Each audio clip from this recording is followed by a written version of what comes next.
Netcasts you love. From people you trust. This is Twit. Bandwidth for the Tech Guy is provided by CacheFly. CacheFly.com. Hi, this is Leo Laporte, and this is my Tech Guy podcast. This show originally aired on the Premier Networks on Sunday, May 18th, 2014. This is episode 1084. Enjoy. The Tech Guy podcast is brought to you by Prosper. Prosper is a peer-to-peer lending marketplace that connects people who are looking to borrow money with those who have money to lend. Visit prosper.com/twit and receive a $50 Amazon gift card when you get a loan. And by ShareFile. Enhance your workflow. Send files of almost any size easily and securely with ShareFile from Citrix. Try ShareFile today for a 30-day free trial. Go to sharefile.com, click the microphone, and enter Tech Guy. And by NatureBox, where you can order great-tasting, healthy snacks delivered right to your door. Forget the vending machine and get in shape with healthy, delicious treats like mango almond bites. To get 50% off your first box, go to naturebox.com/twit. That's naturebox.com/twit. Well, hey, how are you today? Leo Laporte, the Tech Guy, on the air once again. Your worst nightmare, a geek with his own radio show. And this is the show where we talk... Sorry, my inner geek sprang forth. This is the show where we talk about computers and the internet and smartphones, home theater, digital photography, anything with a chip in it. All the stuff, all the fun. This is the toy store. We talk about toys. 8888 Ask Leo is the number if you want to call and ask a question, make a comment, make a suggestion. 888-827-5536, toll free from anywhere in the U.S. or Canada. Outside that area, well, please be my guest and call via Skype, and it'll cost you nothing. 8888 Ask Leo. We're waiting to hear. The boards of AT&T and DIRECTV are meeting. They expect to announce today that AT&T will acquire DIRECTV. Just the landscape seems to be shrinking. Comcast owns NBC. AT&T was at one point broken up, and now it's all back together. These giants, and it doesn't seem, and now Comcast, of course, wants to buy Time Warner. It doesn't seem like that's all in our to our favor. It seems like competition and diversity is a good thing for you and me. It's a great thing for businesses to have, all joined together, but not such a good thing for you and me. I presume they have to get regulatory approval. I don't anticipate any difficulty there. If Comcast and Time Warner can unite, I don't see any problem with AT&T and DIRECTV. You ever notice that geeks, when you ask them a question, especially if it's a technical question, will start the answer with the word "so"? There's an article today in Business Insider referring to a New York Times blog interview, the Bits blog, with Mark Zuckerberg, in which Mark answered 4 questions. Actually, I'm sorry, in the first question, his answer had the word "so" in it 4 times. So. You ever notice that? Geeks answer, "so." Does that bother you? Yeah, it bothers John. But John's a stickler for good grammar. He's the one that comes running in when I say daylight savings time and says, "saving." So there's a debate, over what the "so" means. Some people are insulted. Sometimes it feels like the "so" is, I know you're an idiot, but I'm going to try to explain this in a way you'll understand. Sometimes you feel that way, especially when a big fat geek. But according to Galena Bolden, who is a professor of communication at Rutgers University, she studied data in the U.S. and the U.K. from the last 30 years. She says the word "so" appears at the beginning of sentences in 2 ways in spoken communications. Before questions like, "So, how do you feel?" That seems normal. That's not insulting. "So, how'd it go?" That's not insulting. Or before answers, especially during interviews. The "so, how'd it go" is more common, but when you get the "so" at the start of an answer, Professor Bolden says, that's an interactional agenda. What? It says we're going to start a new topic. I notice that when geeks do that, they say what they're saying. Well, so it's like, okay, I'm going to pause. I'm going to take a deep breath. I'm going to think about this, and I'm going to try to explain it in a way that you will understand it. So I feel like it's maybe a little condescending. Fast Company wrote an article. Hunter Thurman, he said, the use of so indicates something rehearsed and dumbed down.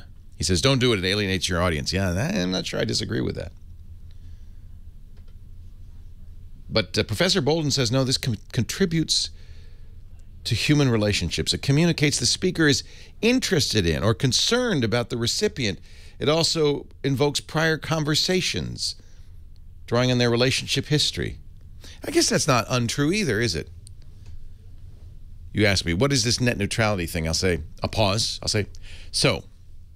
And what I'm doing is I'm thinking, well, how do I describe this in a way? What metaphor, driveway, highway, delivering packages, what metaphor can I use to explain this to you? And I think there is a little bit of feeling of like, because you're not so bright. I'm going to have to make this easy, right? It's a little condescending, especially when somebody as smart as Mark Zuckerberg does it. So, see this internet thing. I thought it was interesting. I've noticed that geeks tend to do this. And every geek, you know, from Steve Wozniak to Mark Zuckerberg, they all seem to do that. And I've always wondered what it means. Professor Bolden says it's a good thing. It started apparently at Microsoft, and they popularized it, and apparently that's where Zuck learned it, according to Michael Lewis, who's also observed this. Well, we have to debunk a rumor. There's no truth to the story that came out last Friday that Samsung was going to rebrand Heathrow's busiest terminal, Heathrow Airport in London, to Terminal Samsung Galaxy S5. Terminal 5, Heathrow was quick to say, Terminal 5 will not be called Terminal Galaxy S5. Thank you very much. It was just a publicity stunt on Samsung's part. Oh, man. Oh, man. And if you've been using Whisper or Secret, you know those apps, Secret's very popular in Silicon Valley. If you've been using it to reveal secrets that you shouldn't be, perhaps about your company, or maybe even as a whistleblower. In fact, some of these Whisper, the company Whisper kind of encourages you to use it as a whistleblower. Don't.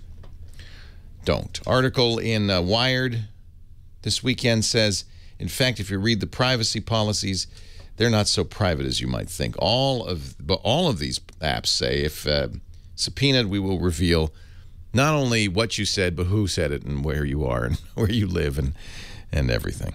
Oh. If the court asks us to disclose your identity, we will do it, they say. Yeah. I can't help but read Secret, but I never believe anything. More and more of the rumors that we're starting to see in tech industry especially seem to be coming from this app. Sometimes they're true, sometimes they're not. Tell you one rumor that we're still on hold. I was skeptical when I first heard it last week that Apple was about to spend $3.2 billion to buy Beats headphones. Didn't make any sense to me. Be the biggest acquisition Apple's ever made. And not a word since. Everybody thought this was true. I just want to point out I didn't. I didn't believe it. Didn't happen, did it? What? You're coming in here to tell me Beats was acquired by Apple? No. I was not. Whew. Okay. That's a relief. Harry Shearer. LaShow. He's been doing for over a yes. couple of years. And he features answers to questions starting with so. So he'll actually, because Harry's famous for this, he'll take little snippets. He'll play the question, and he'll play the first sentence of the answer, and he'll play like so. It'll play like an interview. So Harry's. The person does every. They can't hear you, John. So I'll relay this. The person does every answer. The person does every answer beginning with so. So it's a segment on his podcast with the show. I love the show. It's one of my favorite podcasts. Google has announced that it is acquiring WordLens. This is a cool app. but it was a big iPhone app for a long time, and that's a little odd. Remember, in fact, you might have seen it in the Apple ads. That's where people became aware of it. It's called Word Lens, and you'd be in France, and you wouldn't understand a sign, so you'd hold up your iPhone, and you'd run Word Lens. It would use the camera, and it would translate the sign as you were holding it up into English. So Google's bought this, and apparently it was featured in an Apple ad. I guess Apple will have to take it out of the ads.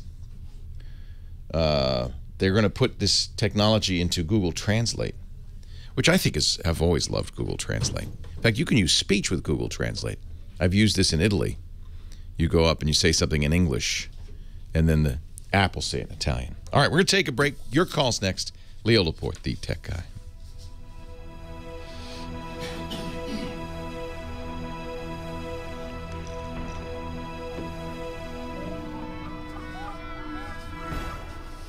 Yeah, I love the show. That's one of my favorite. They can't hear you, though. I mean, it just hears like noise in the background. So For some reason, I thought you went to a break. I thought you might have. Yeah.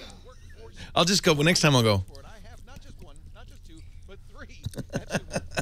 Pros. I do in my office, at home, in my house. You can't tell when I'm talking versus on the radio. That's actually a good sign. That you can't tell if I'm on the radio or not. I was distracted. I put on the headphones. It was quiet. Yeah, sometimes I stop talking. Yeah. So I thought, oh. Never should happen on the radio. I No. apologize. It was intended to- Twit is not being acquired by AOL. No truth to that rumor. You even laughed. You guffawed when I said that. AO who?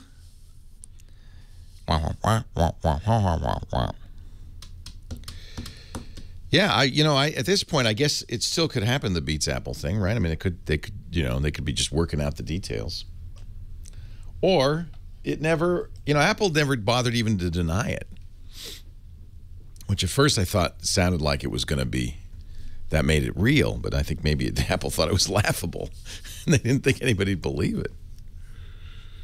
Oh.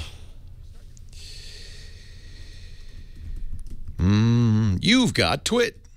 I suppose I should talk about the FCC and net neutrality. I'm just not anxious to. It's AT&T and DIRECTV, not Dish. Yeah, iFund that is going right from beta to show, actually. We're not going to do any more betas. We're going to release it. Not sure what day. So, I should begin every sentence with so. I think it's a little condescending. It's like, so. Our podcast today is brought to you by our friends at Prosper.com. A really great way to get money fast when you need it. What would you do if you could get in 72 hours, you get $35,000? Just boom, like that, at a low interest rate, fixed rate, unsecured loan. Wouldn't that be great? What would you do? Pay off your high balance credit cards, high interest rate credit cards, maybe start a business, maybe do some home improvement. That's what Prosper is. Prosper is this is a very interesting idea. This is a Silicon Valley's answer to banks and bank loans. It's called peer-to-peer lending. Prosper, it brings together people with money to lend, not banks, just people with money to lend with people who need money. And then they facilitate the whole thing. You fill out an easy online application, you provide a few details, you'll see a rate online almost instantly. Low fixed rates, they're unsecured, you don't need any collateral, and multi-year terms, of course, are available.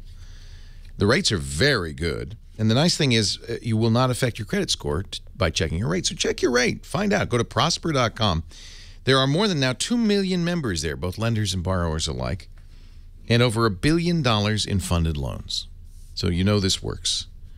This is a revolution, and you'll never set foot in a bank. No outrageous fees, fixed rates, no rising interest rates. It is Silicon Valley's answer to personal loans. I want you to visit Prosper.com. By the way, they're offering Twit viewers a $50 Amazon gift card when you get a loan. Prosper.com/twit. If you would go there, that way they'll know you heard it on the Tech Guy podcast. Yeah, it's a special URL. Prosper, PROSPER.com/twit. Up to $35,000 in just 3 days and a $50 Amazon gift card when you get that loan. Prosper.com is not affiliated with Amazon. For gift card details, visit the website Prosper.com/twit. And we thank them for their support of the Tech Guy Show. Prosper. Leo Laporte, the tech guy.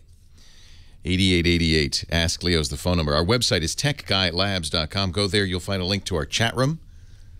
Love the chat room. 737 people in there, and it's safe. It's not, it's heavily moderated, so you can, you can watch with, be relaxed. Watch with confidence. The best way to play, though, is 888-827-5536. Heather Hammond has the day off. Kim Schaefer filling in. Hi, Kim. Hello. How are you? Did you run in the Beta Breakers this morning in San Francisco? I did, and I got here in time. Isn't it amazing? You're incredible. It's not a marathon. It's only a few miles, right? 7.4. Nothing. Like that. And the guys that won, they did it in half an hour or something. 4-minute, 30-second miles, wow. I think. Crazy. Wow. No, I didn't really do No. it. You could have, though. I've done it once. Have you? Yeah. What was your costume? Because apparently when the pros run, they run in running shorts, but but when the amateurs run, they wear costumes. What was your costume? Were you a bottle of mustard? Close. No, I went with a group that was flight attendants, airplanes, that kind of thing. So that's one of the things that happens in San Francisco is kind of wacky, but that's one of the things that happens is you get these group costumes. Well, I hands down had the best costume. You were what? The barf bag. I was quite. So you were an airplane. Everybody wanted to take a photo with me. That's great. It was awesome. How fun. Who should I talk to first on this? How about Bernie in Colorado? And he wants to know if there's some kind of a program to organize his photos where he can choose the sequence and not instead of the computer, or whatever, by date or. That's a good question. Yeah. Hey, Bernie, Leo Laporte, the tech guy. How are you doing today? Hi, Leo. Yeah, I'm rescanning some slides of South America, so there's no metadata. These were not digital pictures. Right. And yeah, so the date will all be the date you scanned them. Oh, okay. Yeah. But anyway, normally your computer, if you try to put pictures in a different sequence, will go alphabetical or numeric or something like that. Yeah, the trick is to use an album.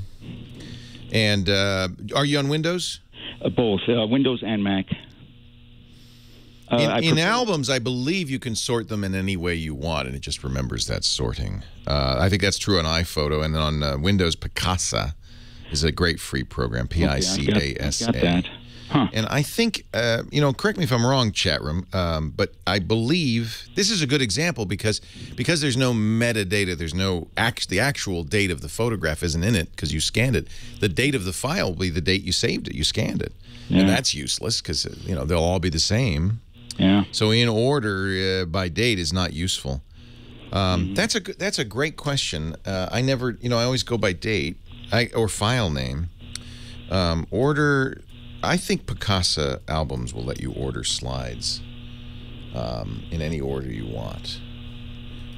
So basically, the term I would need is order slides. Well, what you're gonna do is create an album, and that's the key in both iPhoto and Picasa. That's an indication to it that you're gonna put these in order. It will normally, sort them. Mm-hmm. I'm looking at a very complicated solution that involves renaming the files. Well, I think there's a batch file renaming. There is. Picasa has a batch file naming edit built into it. Oh. So you could, by doing that, get it in an order you want, and then select all and rename them, and then from then on, sorting by name will work. Wow. That's kind of a clever workaround. Yeah. You'd think that if you just... Yeah, see, so here's the deal. You can, in a folder or in an album, manually arrange these. Mm-hmm. But the problem people say is, well, but sometimes the manual order gets lost. So the suggestion would be to first order them, then use batch rename to give them a numeric sequence, and from then on, sorting by name will work. Mm. Okay. If you're using iPhoto, the chat room tells me, you can create an album that, regardless of the metadata, stays in the order. And I believe that's also true of Picasa. The whole idea is not just because, when you look at it by event, It's going to be by date. That's what an event is by date. But the event in this case was scanning the photo. That's useless. Yeah. So what you want to do is create an album called South America Photos, and then you can reorder them within that album. And then batch rename them in Picasa anyway, and that will keep it forever. Wonderful. Okay? Okay. That's Thanks. a great question. You know, it's funny. You would think that would be easy, but in fact, you know, computers are very literal-minded. They want to put things in chronological order, but that's not always the case. You don't always have a chronological order, do you? Jane's in San Diego. She's next. Hi, Jane. Leo Laporte, the tech guy. Yes. Hi, Leo. How are you doing? I'm well. How are you? I'm doing fine. Leo, my question is a little different. It's about a landline cordless phone. Yes. And I'm hoping either you or somebody in your chat room can solve the problem. I've tried everything. I used to have a, should I name the brand? It's a great brand. It's nothing. Yeah, you can name a brand. Okay. It's a Panasonic cordless phone. And those are excellent. I've used those for years. Exactly. Yeah. So when I had, you know, after my other one was too old and had a little problems, I bought a new Panasonic cordless phone. But this one, it works with all the stuff that I'm not. I'm living in the dark ages. I'm 65, and I'm not, you know, technology. Bluetooth cell phone. I don't use it for any of those purposes. Right. But I'm thinking all these new things, and it won't work like my old one. So anyway, I hook it up, you know, with the same DSL, you know, thing and everything, and with the filter. What happens is I'm talking to you now on the phone. However, I have a headset plugged into the thing because that's the way I like to talk. I can hear better. Yes. However, you know, when I grab the phone real quick and everything, I like to speak on the speaker. And the speaker has this chirping noise. You don't hear it on your end, but I hear it. Yes. And, you know, we changed everything. Changed the filter, the modem, had the AT&T guy come up. It's my opinion that you are suffering from slippage. So this is not unusual on cordless phones when they get out of sync. There's slippage can happen in two levels. It can happen at the phone company level. That is when the voice gets out of sync and you'll get an echo. And that's not unusual. In fact, my mom, every time I talk to her, I get slippage. Unless I use a particular landline phone, and for some reason that doesn't do it. So I would say what you want is something called DECT, D-E-C-T. D-E-C-T. Yeah, Panasonic makes DECT headsets. These are much more reliable cordless. It's digital enhanced cordless phones. Now, could I ask you, you said headset, because I have the headset, and the headset works fine. It's just when I unhook the headset and talk on the speaker. Okay. Oh, all right. Well, that's another thing then. Turn the down. So you're on a speakerphone? No, right now, in order to talk with you and have you're on the headset. Sanity, Yeah. I'm on the. But when you're saying when you use the speakerphone, it's broadcasting into the room so you can walk around. That's when you're getting. Yes, yeah, correct. that's normal. That's why I don't like speakerphones. In fact, when you call us, we'll tell you, pick up the phone, please. We don't want a speakerphone. Yeah, it's getting back into its feedback from the speakers. They do echo cancellation, but it's not perfect. I'll talk a little more about this when we come back. Leo Laporte, the tech guy.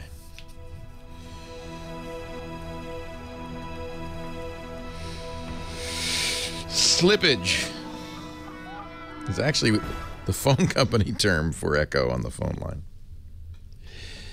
And it's because, but what's happening is, if you think about it, a speakerphone is a bad idea anyway, because you've got a microphone right next to the speaker, and the potential for feedback is great. So these systems use cancellation, echo cancellation, and it's imperfect. We see this with Skype all the time. You know, we always, when we call people on Skype, we tell them you have to wear headphones, because Skype also has echo cancellation. A lot of people use Skype just with their built-in speakers and mic, and it works okay. But sometimes the audio will leak in and the cancellation is not able to kill it, and you get echo. So I understand now why she's getting this. So,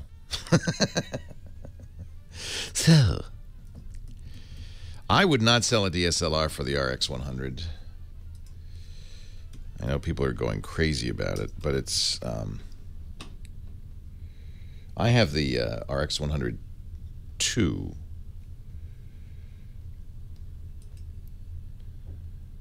I would sell maybe another pocket camera for that, but this is, it's a point and shoot, so you're somewhat limited. It is 20 megapixels.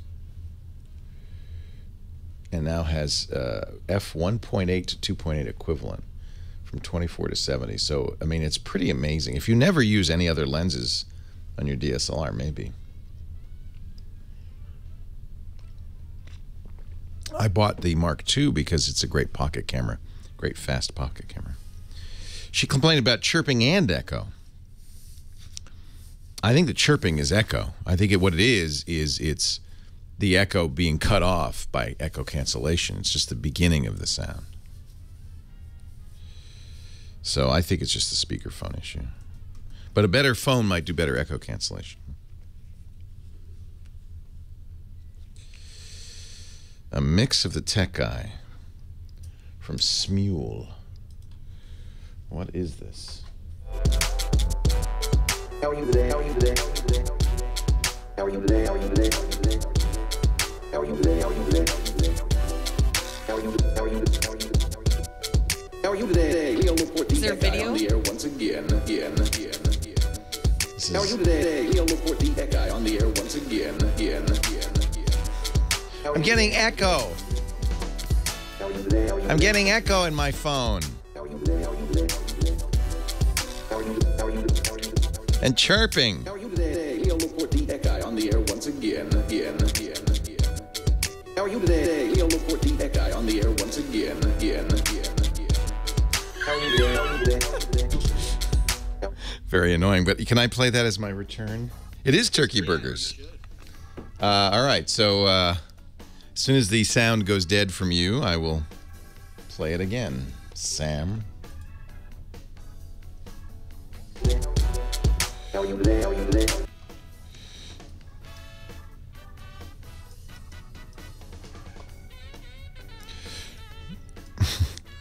I love this fake saxophone. Some bored studio musician. He's probably reading a book while he's playing. On a keyboard. You think it's not even a real It saxophone? might be like a synthesizer. Yeah.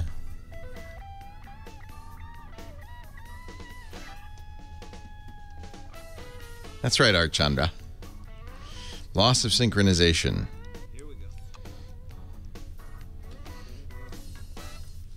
How are you today? How are you today? How are you today? How are you today? How are you today? How are you today? How are you today? How are you today? How are you today? Leo Laporte, the tech guy on the air once again. How are you today? Leo Laporte, the tech guy on the air once again. How are you today? How are you today? How are you today? How are you today? How are you today? How are you today? How are you today? How are you today? How are you today? I'm getting some echo on my phone here. I don't. Hello. How are you today? Leo Laporte, the tech guy on the air once again. Thank you for that, Adam Ketz, Alberto. Turkey burgers. So we were talking to Jane about her cordless phone woes. And she says it sounds great when she's wearing a headset. It's when she has it on speakerphone that it doesn't work. Well, yeah, that's not much of a surprise, really. So this happens on Skype, too. And one of the reasons this happens is both Skype and your cordless phone have something called echo cancellation. If they didn't, it would be unusable on speakerphone. Because think about it. The microphone and the speakerphone's right next to the speaker. So if somebody's talking to you and you're hearing it on the speaker and it goes into the microphone, you're going to get this feedback. It's going to be echoey. It's going to be terrible. So the phone tries to sense when you're talking and when the other guy's talking and mutes the microphone when your other party is talking and mutes the speaker when you're talking. And in theory, this will keep the echo from happening.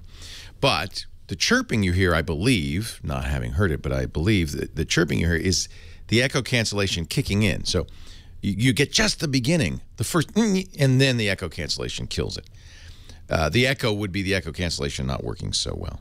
So this can happen on a speakerphone. If you're hearing it in a regular phone call, that's slippage. That's a desynchronization between the sender and receiver causing echo. If you're hearing it on the headsets, same thing. That can be desynchronization between the wireless portion of the phone and the base station. But if you're hearing it on speakerphone, well, that's just the nature of speakerphone.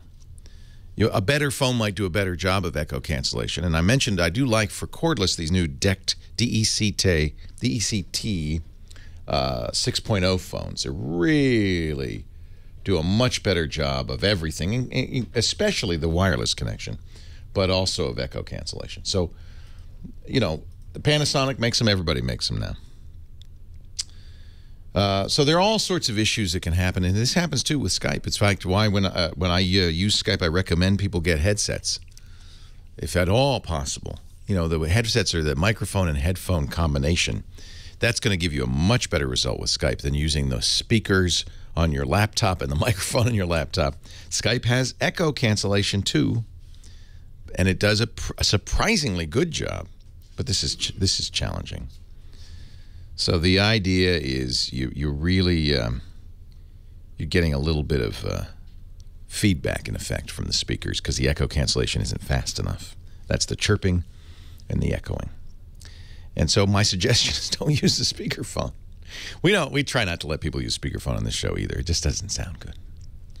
Gary in Sun City, Leo Laporte, the tech guy. Hi, Gary. Yes, Leo. Thank you for taking my call. Thank you for calling. I just upgraded my computer to 8.1, and I have a business that I need to record information to a floppy drive in order to transport it to the machinery. And it records, and I can read the disk back on the 8.1, but my machines will only read the header, and that's it. So you like have a milling machine or a CNC machine or something that you need to control with a floppy disk. So, yes. And you are using a USB floppy disk on your Windows machine? Yes. So you can write the data, and you can read the data if you wrote it, but you're saying the machines don't understand it. Right. Boy, I don't know. I don't know. Has it worked in the past? No, well, I just upgraded to 8.1. So it started, you were doing Windows, or earlier version of Windows, and it was fine. Yes. And you went to Windows 8.1, and all of a sudden it can't read the floppy. Right. Golly. I don't know why Windows 8.1 would change that. The formatting of the disk has not changed. The data what are you using to write the data? A particular program, or is it a text file, or? Well, it's a particular program. It's a digitizing program. Right. Basically, it's just like one of those embroidering sewing machines, something like that. Yes. Yeah. Can it be that something about Windows 8.1 is incompatible with a machine? That seems a little odd. Well, I would think so too, because like I said, the machine will read the header, but it will not read the data under the header. That I don't know. I just it's the same hardware. It's just a new operating system. Yes. So James in the chat room says, and this might be the solution, although it seems hard to believe that this would change anything, but you want to make sure that in the BIOS, when you first turn on the machine, it says press F8 to enter setup or escape or delete. Do that. And he says there's a checkbox that says legacy floppy emulation. Now, this doesn't make a lot of sense because the BIOS was not changed with the update to Windows 8.1.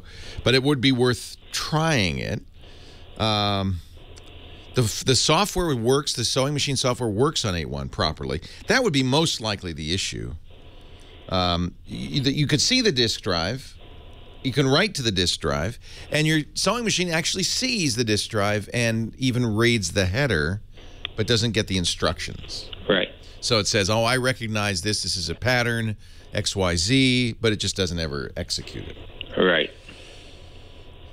It doesn't make a lot of sense because you didn't change the hardware. You only changed the operating system.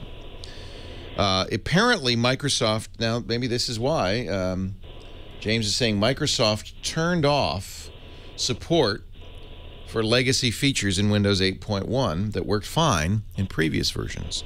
So perhaps it's that. This all doesn't make sense. It would either work or it wouldn't work. It half works is a little odd. I'm wondering if the data why would it be able to read the header and not the rest of the information? Have you looked at the contents of the floppy on your Windows 8.1 machine? Have you actually looked at the files it's saving and so forth? Oh, yes. As long as I read it back on the 8.1 machine, it's fine. Comes in fine. Well, I don't know. I'm going to have to let this go out to the audience in the chat room and maybe just keep listening. Maybe we'll find an answer for you, Gary. That's very odd. What do you make T-shirts and hats and things like that? Yes. Yeah. How fun. And is this your business or a hobby? Business. Well, then it's pretty important we get this working, isn't it? I would think so, yes. Yeah. Either that or I'll go back to XP.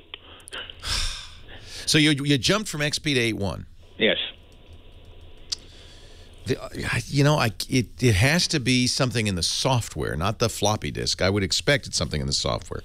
But I don't know off the top of my head. I'll tell you what, perhaps somebody's using a similar solution. And what's the name of the sewing machine, just so we know?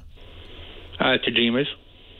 Okay, so if anybody's using this particular setup and knows what the issue is, I mean, I would call the company that made the sewing machine and the software and say, hey, do you know problems with Windows 8.1?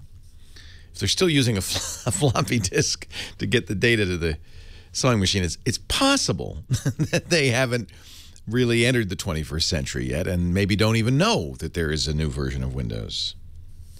This is exactly the problem, of course, that people, and one of the reasons people stick with XP is issues like that.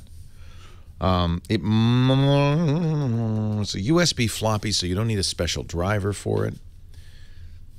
Yeah, you got me. And lots of speculation in the chat room, but none of us can really think of what it could be, Gary. I'll keep listening. Keep listening. We'll see if we can get a solution for you. I would imagine newer machines will use SD cards or flash drives or that kind of thing.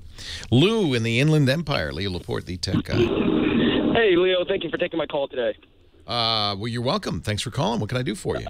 All right. Hey, I've got a quick question, simple question for you, as a matter of fact. I have a Dell Inspiron and Windows 7 installed on that, and I had it for a few years now. I had the McAfee antivirus for about a couple years. That subscription ran out, so I kind of let the computer go unprotected. Let's protect you, but we got to take a break. Stay on the line. Protecting your Windows 7 right after this. Leo Laporte, the tech guy.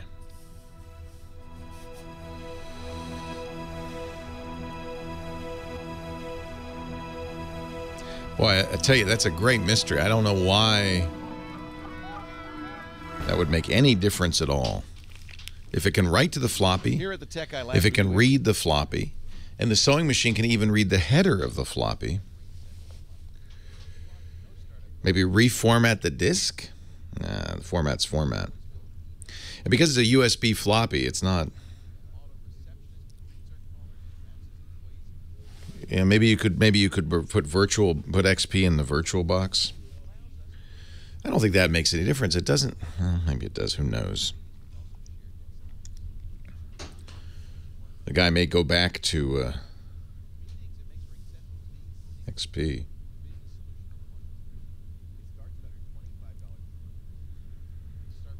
You think the software's DOS? And maybe it is. I didn't ask him that. Yeah, see if the sewing machine will do format, maybe, huh? Yeah, no, I haven't seen it yet. Everybody's told me I've got to watch it. No, the floppy's the floppy. The data storage format is really independent of.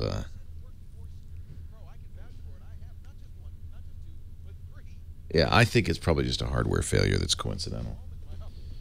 That's a very interesting question, actually. I like it. Leo Laporte, the tech guy. Well, we got somebody in the chat room who has a similar setup, a sewing machine that uses a floppy disk for the designs, a Windows 8.1 desktop. He, wait, but now, maybe this is the caller. He says he can still do it on XP. Wrote a file from my 8.1 desktop, move it to my XP. Well, I don't know. This is a puzzle. This is a puzzle. It could be that the floppy disk drive just failed right at the same time, or not failed, but got wonky right at the same time as you upgraded to 8.1. I don't understand it. I don't understand it, but I'm sure somebody will chip in here. That's, it's not just me answering these calls. We got a great big audience. 8888 Ask Leo. That's the phone number if you have a suggestion for our caller. Now we got Lou on the line from the Inland Empire. Hi, Lou. Hey, Leo. So, getting back to before the break there. Yeah. The computer was unprotected for about 6 months. It's protected now. However, I'm not using McAfee anymore. I'm using TechGenie. So I'm kind of really new to that program. But I did a full scan on it, and it's supposed to be getting rid of the adware and whatnot, of course, because I did have a major problem with adware. After doing the scan, the adware has not yet disappeared. So yeah, so with the difference, one of the problems is that antiviruses, that's why we call them adware. Antiviruses don't necessarily get rid of adware. They're not malware. They're not viruses. They think they're perilously close to viruses.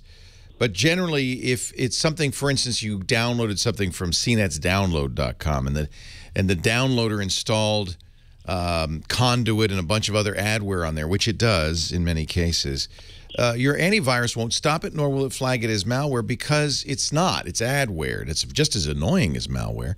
But, yeah, exactly. but the things that are different are, A, you were asked ahead of time sometimes whether you want to install it, and B, you can remove it in the programs and features or add remove programs control panel. And have you checked add remove programs to see if any of that stuff is there?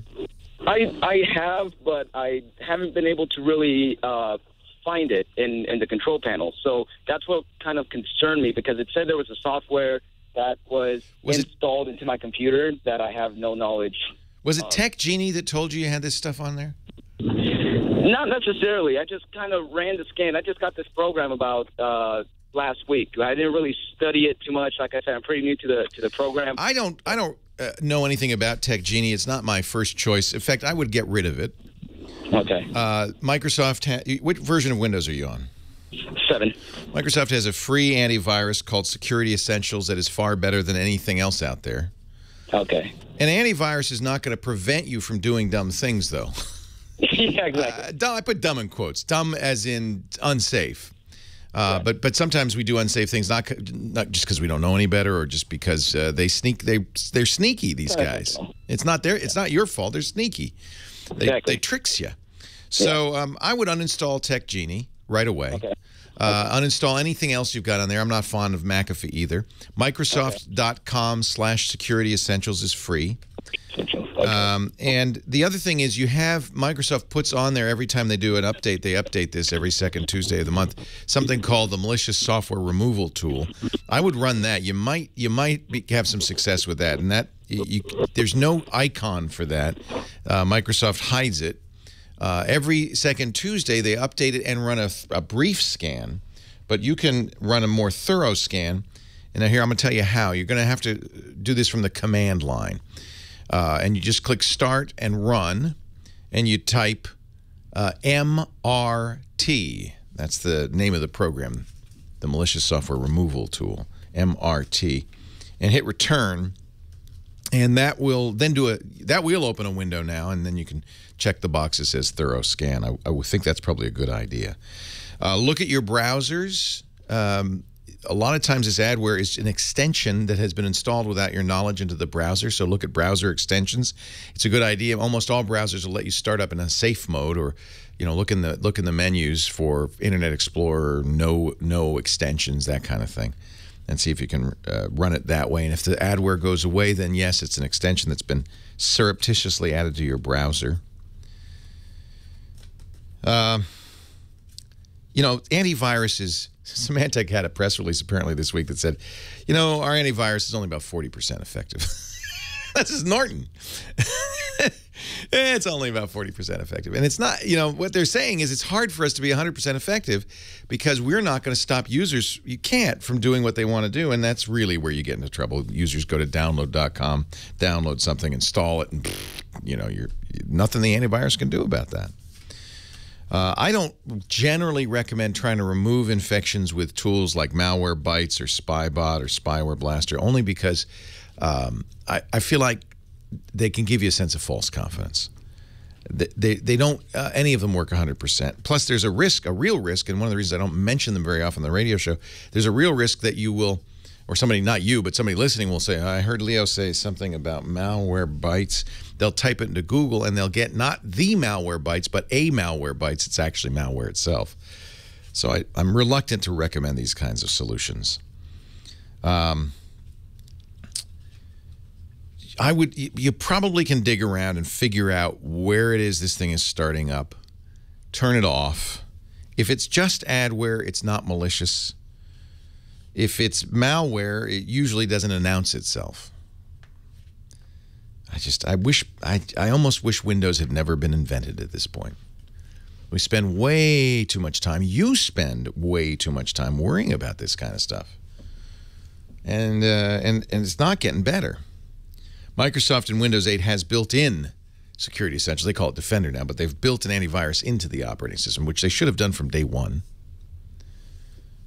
I think Microsoft could do better, but I don't fully blame them. It's just a huge target, and I don't know what to say. It's just people get bit way too often. It's very frustrating. Alan on the line from Marina Del Rey, California. Hello, Alan. Hey, Leo. Thanks Welcome. for taking the call. Thanks for calling. Dig this, man. I mean, literally, because I'm looking for treasure. As you know, I was trying to. I've been looking online, and I found this guy that claims that you can see auras from gold and silver and other metals if you have a digital camera that's set up the right way with a neutral filter. Is that what it's called? Neutral density filter? I guess that's what it is. And there's some videos. I don't think it's going to work as well as a metal detector. Well, it's long distance. You can do. You just take a picture of an area. Yeah, no. And then use a metal detector to How much does this fellow want for this little thing? For the book? Yeah. The book, I saw it for $200. Yeah. For the book. Save your money. Nope, can't do it. Crazy. Leo Laporte, the tech guy. It's in the back of Boy's Life magazine, huh? Metals have no aura. Certainly not from long distance.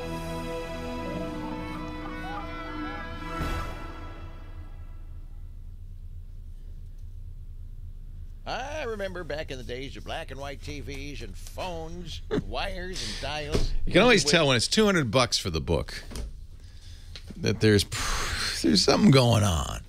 Anthony Bourdain, Flash on CNN. Anthony Bourdain says not all Southern food is unhealthy. Flash. That's breaking news. Breaking news. See, CNN is losing its credibility by the day. Good news. Not all Southern food is unhealthy. It's all right. I'm off the air.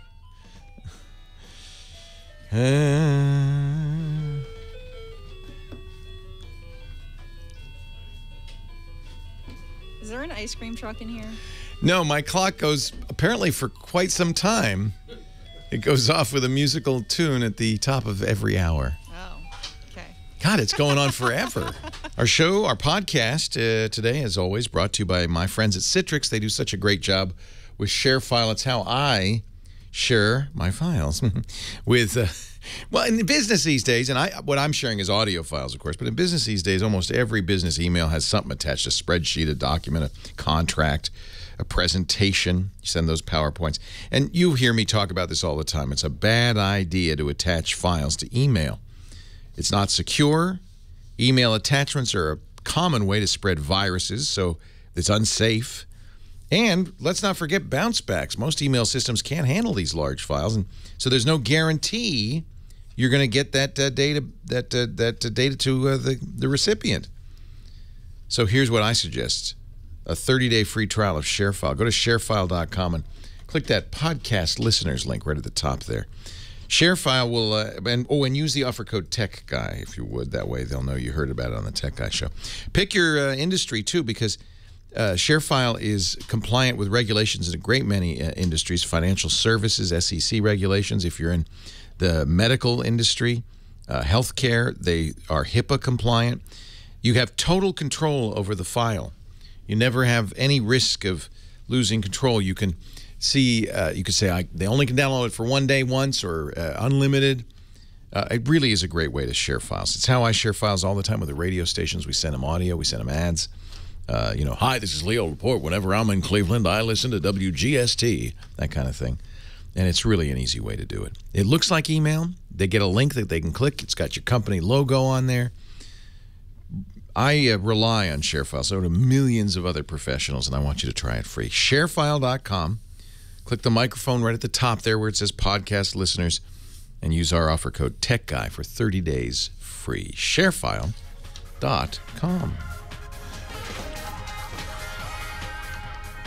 Well, hey, how are you today? Leo Laporte here, the tech guy, and it's time to talk about computers and the internet and cell phones and home theater and sewing machines with floppy disks and all that jazz. 8888 Ask Leo, that's the phone number if you have a question or a comment or a suggestion. Actually, we have so remember last hour, if you're just joining us, we had somebody who uses his Windows PC to create designs, which he then puts on a floppy disk and brings over to his embroidery machine, and then he sticks the floppy in, the embroidery machine reads it, goes brrrr, and spits out, a beautiful embroidered artwork. And I've seen these before, and so the floppy disk maybe means it's a little bit antiquated. It was a Windows XP machine, and our caller updated it to Windows 8.1. Now, he still has the floppy. He still has the software. The software runs fine. It writes to the floppy. He can look at the floppy on that Windows 8.1 machine. It looks fine. He takes it over to the sewing machine.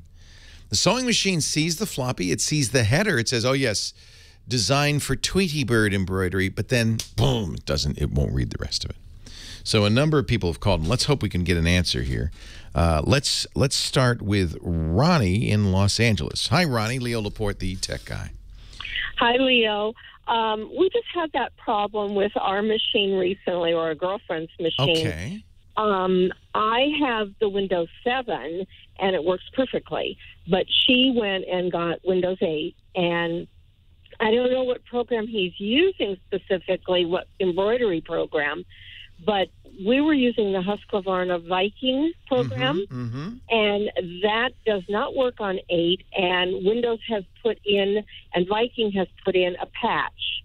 And it's a free patch, and all they have to do is, if he's using the Husqvarna Viking, I think it's 5D program, he can just go on the Viking website, and they'll give him the patch. Excellent.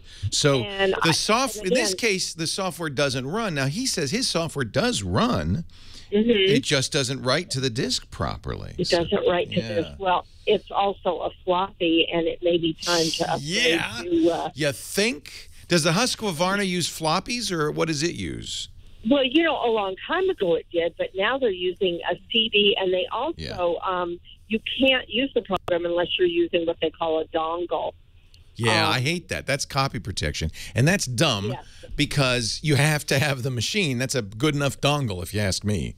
It's no good to use the software if you don't have a Husqvarna to do the sewing with.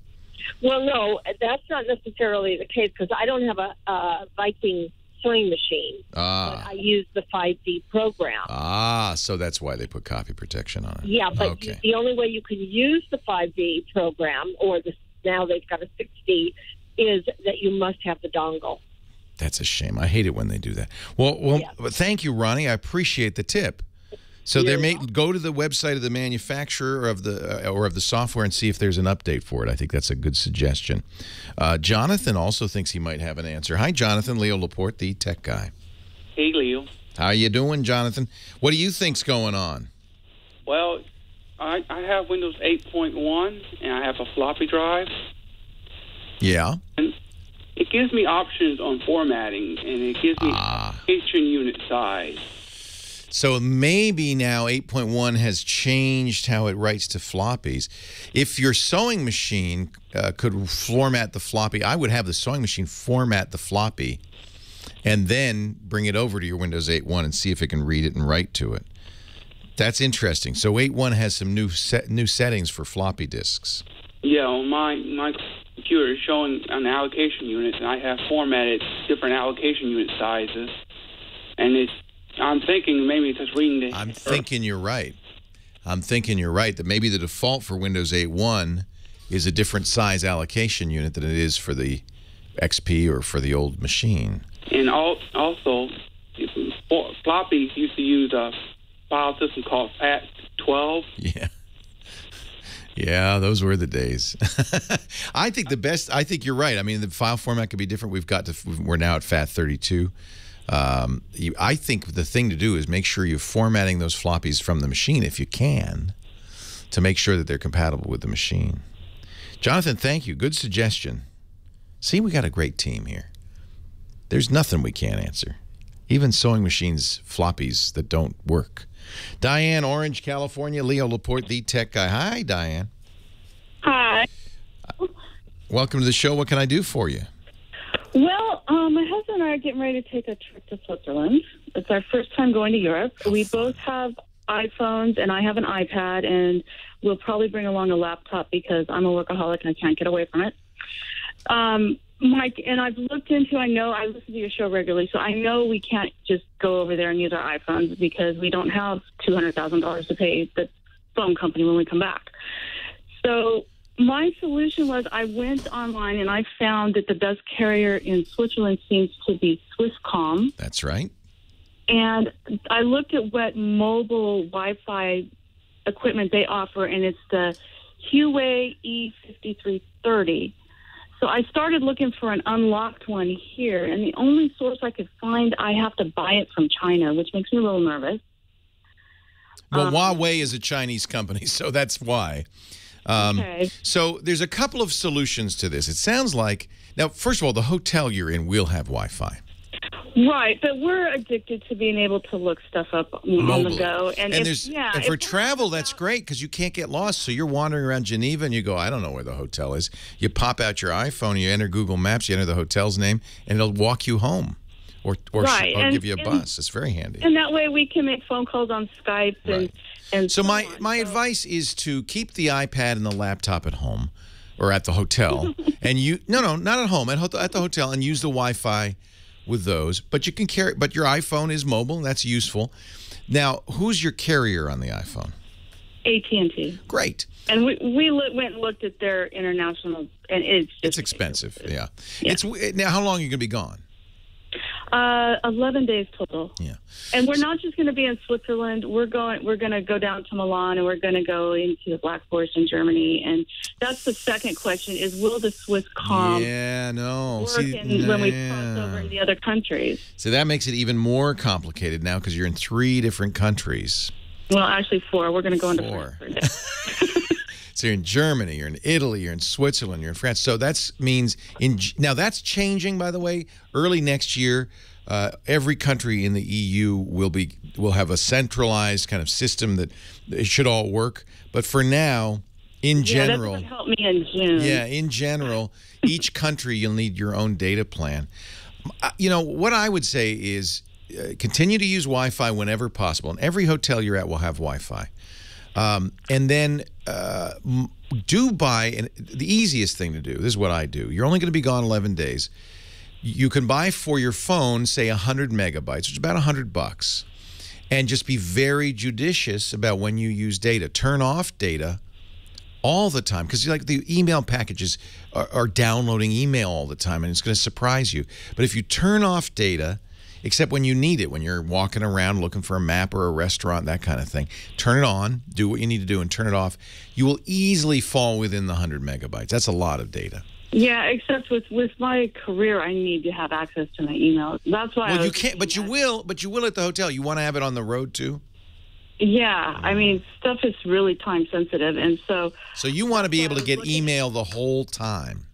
Right, and I want to be able to surf unlimited. That's why I was looking at the Huawei, because the Swisscom SIM card is really not very expensive, and we're spending most of our time in Switzerland. All right. So is the Huawei thing like a MiFi? Is it like a credit card Wi-Fi access point? Is that what it is? Yeah, it's like It's a little device. It's a little mobile Wi-Fi. Yeah. And hang on, I have to take a break, but hang on, and we'll talk a little bit about that. I think that's a good solution. We'll talk about it when we come back. Leo Laporte, the tech guy.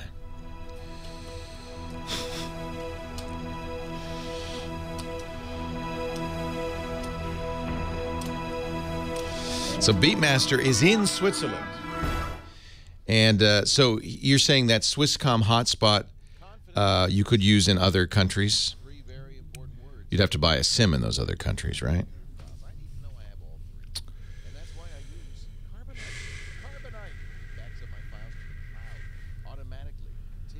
Yeah, I think the thing to do is get that Wi-Fi device, MiFi device.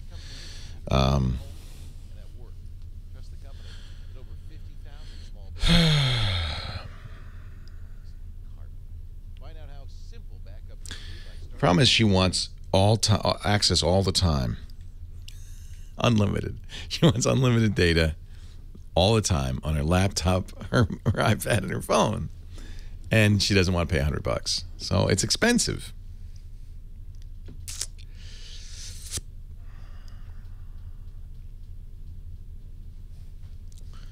Let me look at this Huawei device.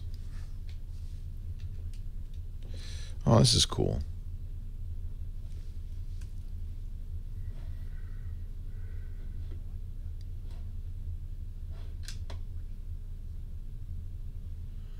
So she can get it.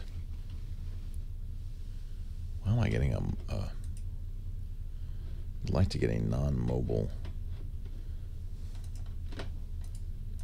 page here. It's weird.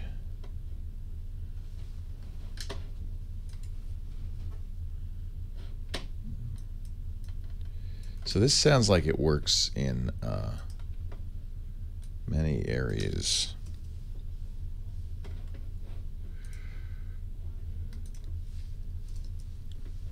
There we go. So you can get it from Amazon Prime, $62.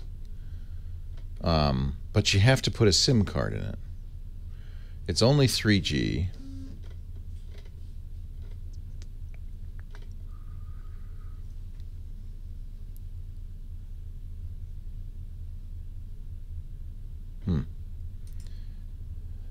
Yeah, wouldn't you be better off just getting something in Switzerland? Chat room is giving me lots of useful links. Let's get these in the... Here you go. This is what you want. You rent a wireless hotspot.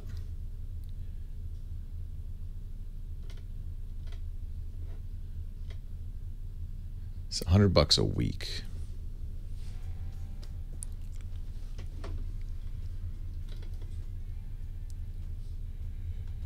Unlimited. It's 4G, which is nice. But it's Switzerland only.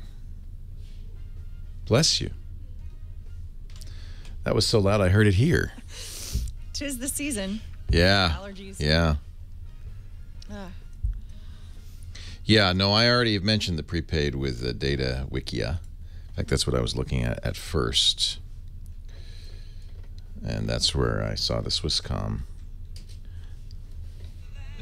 That's where Diane's going in June. Beautiful Switzerland. She's practicing her yodeling. She also wants nonstop, full-time, high-speed internet access.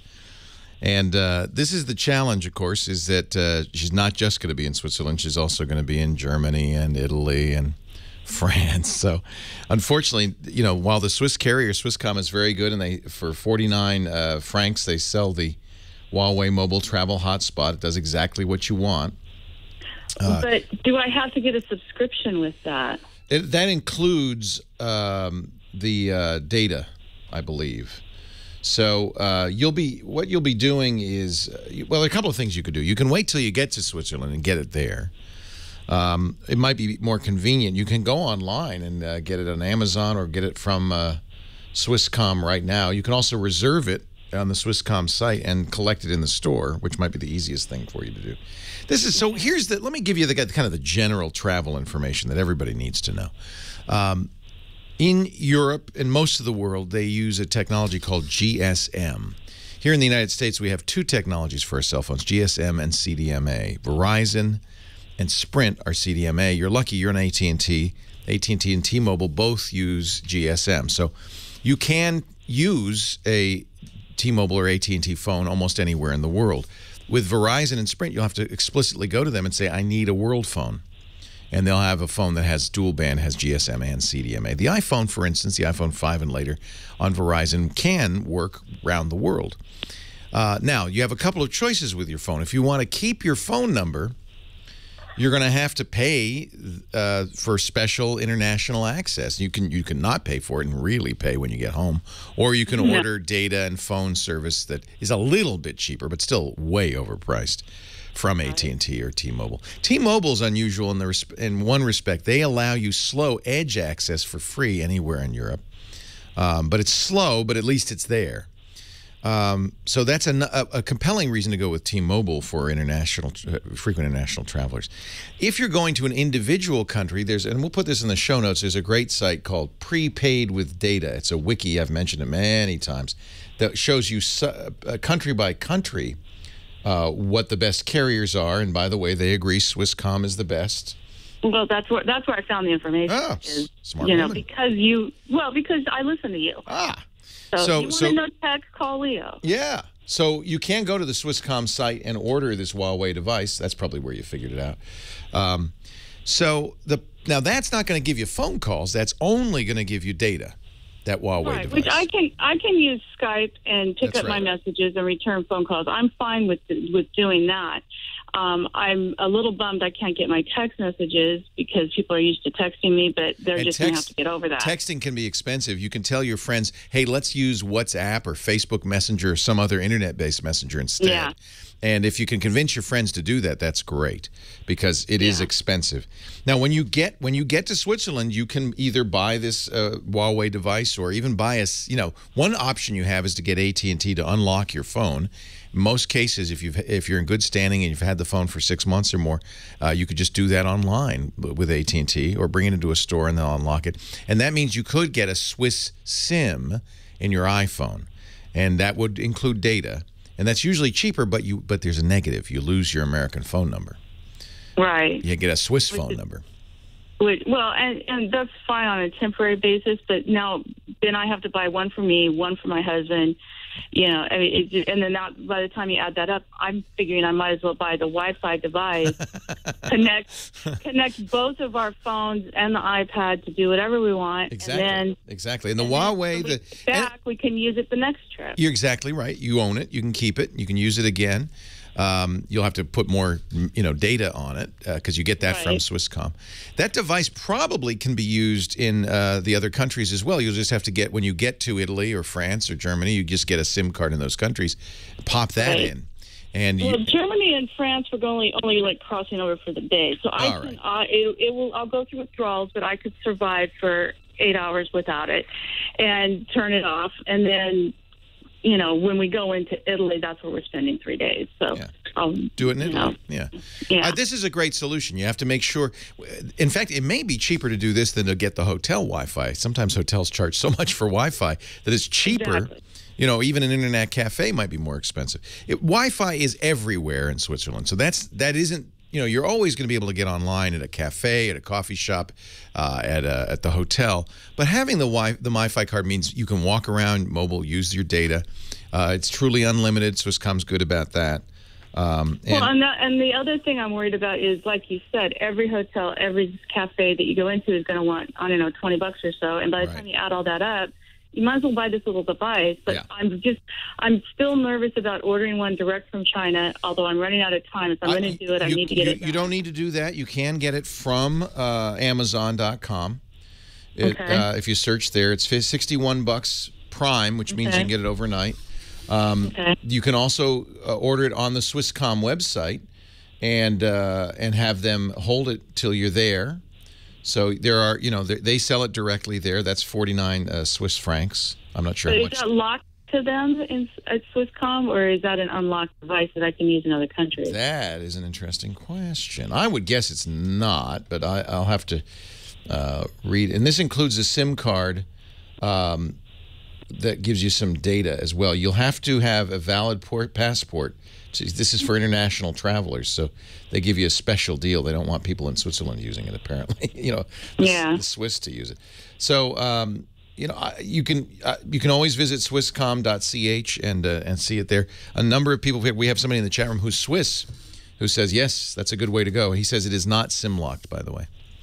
Oh, cool. Yeah. So it's nice. We got our expert, our Swiss expert Beatmaster in the chat room. He's got all the details. Excellent, because I found a Swisscom store right in the airport where we land in Zurich. So if I order it ahead and have it there waiting for us when we go to pick it up, then we should be good to go.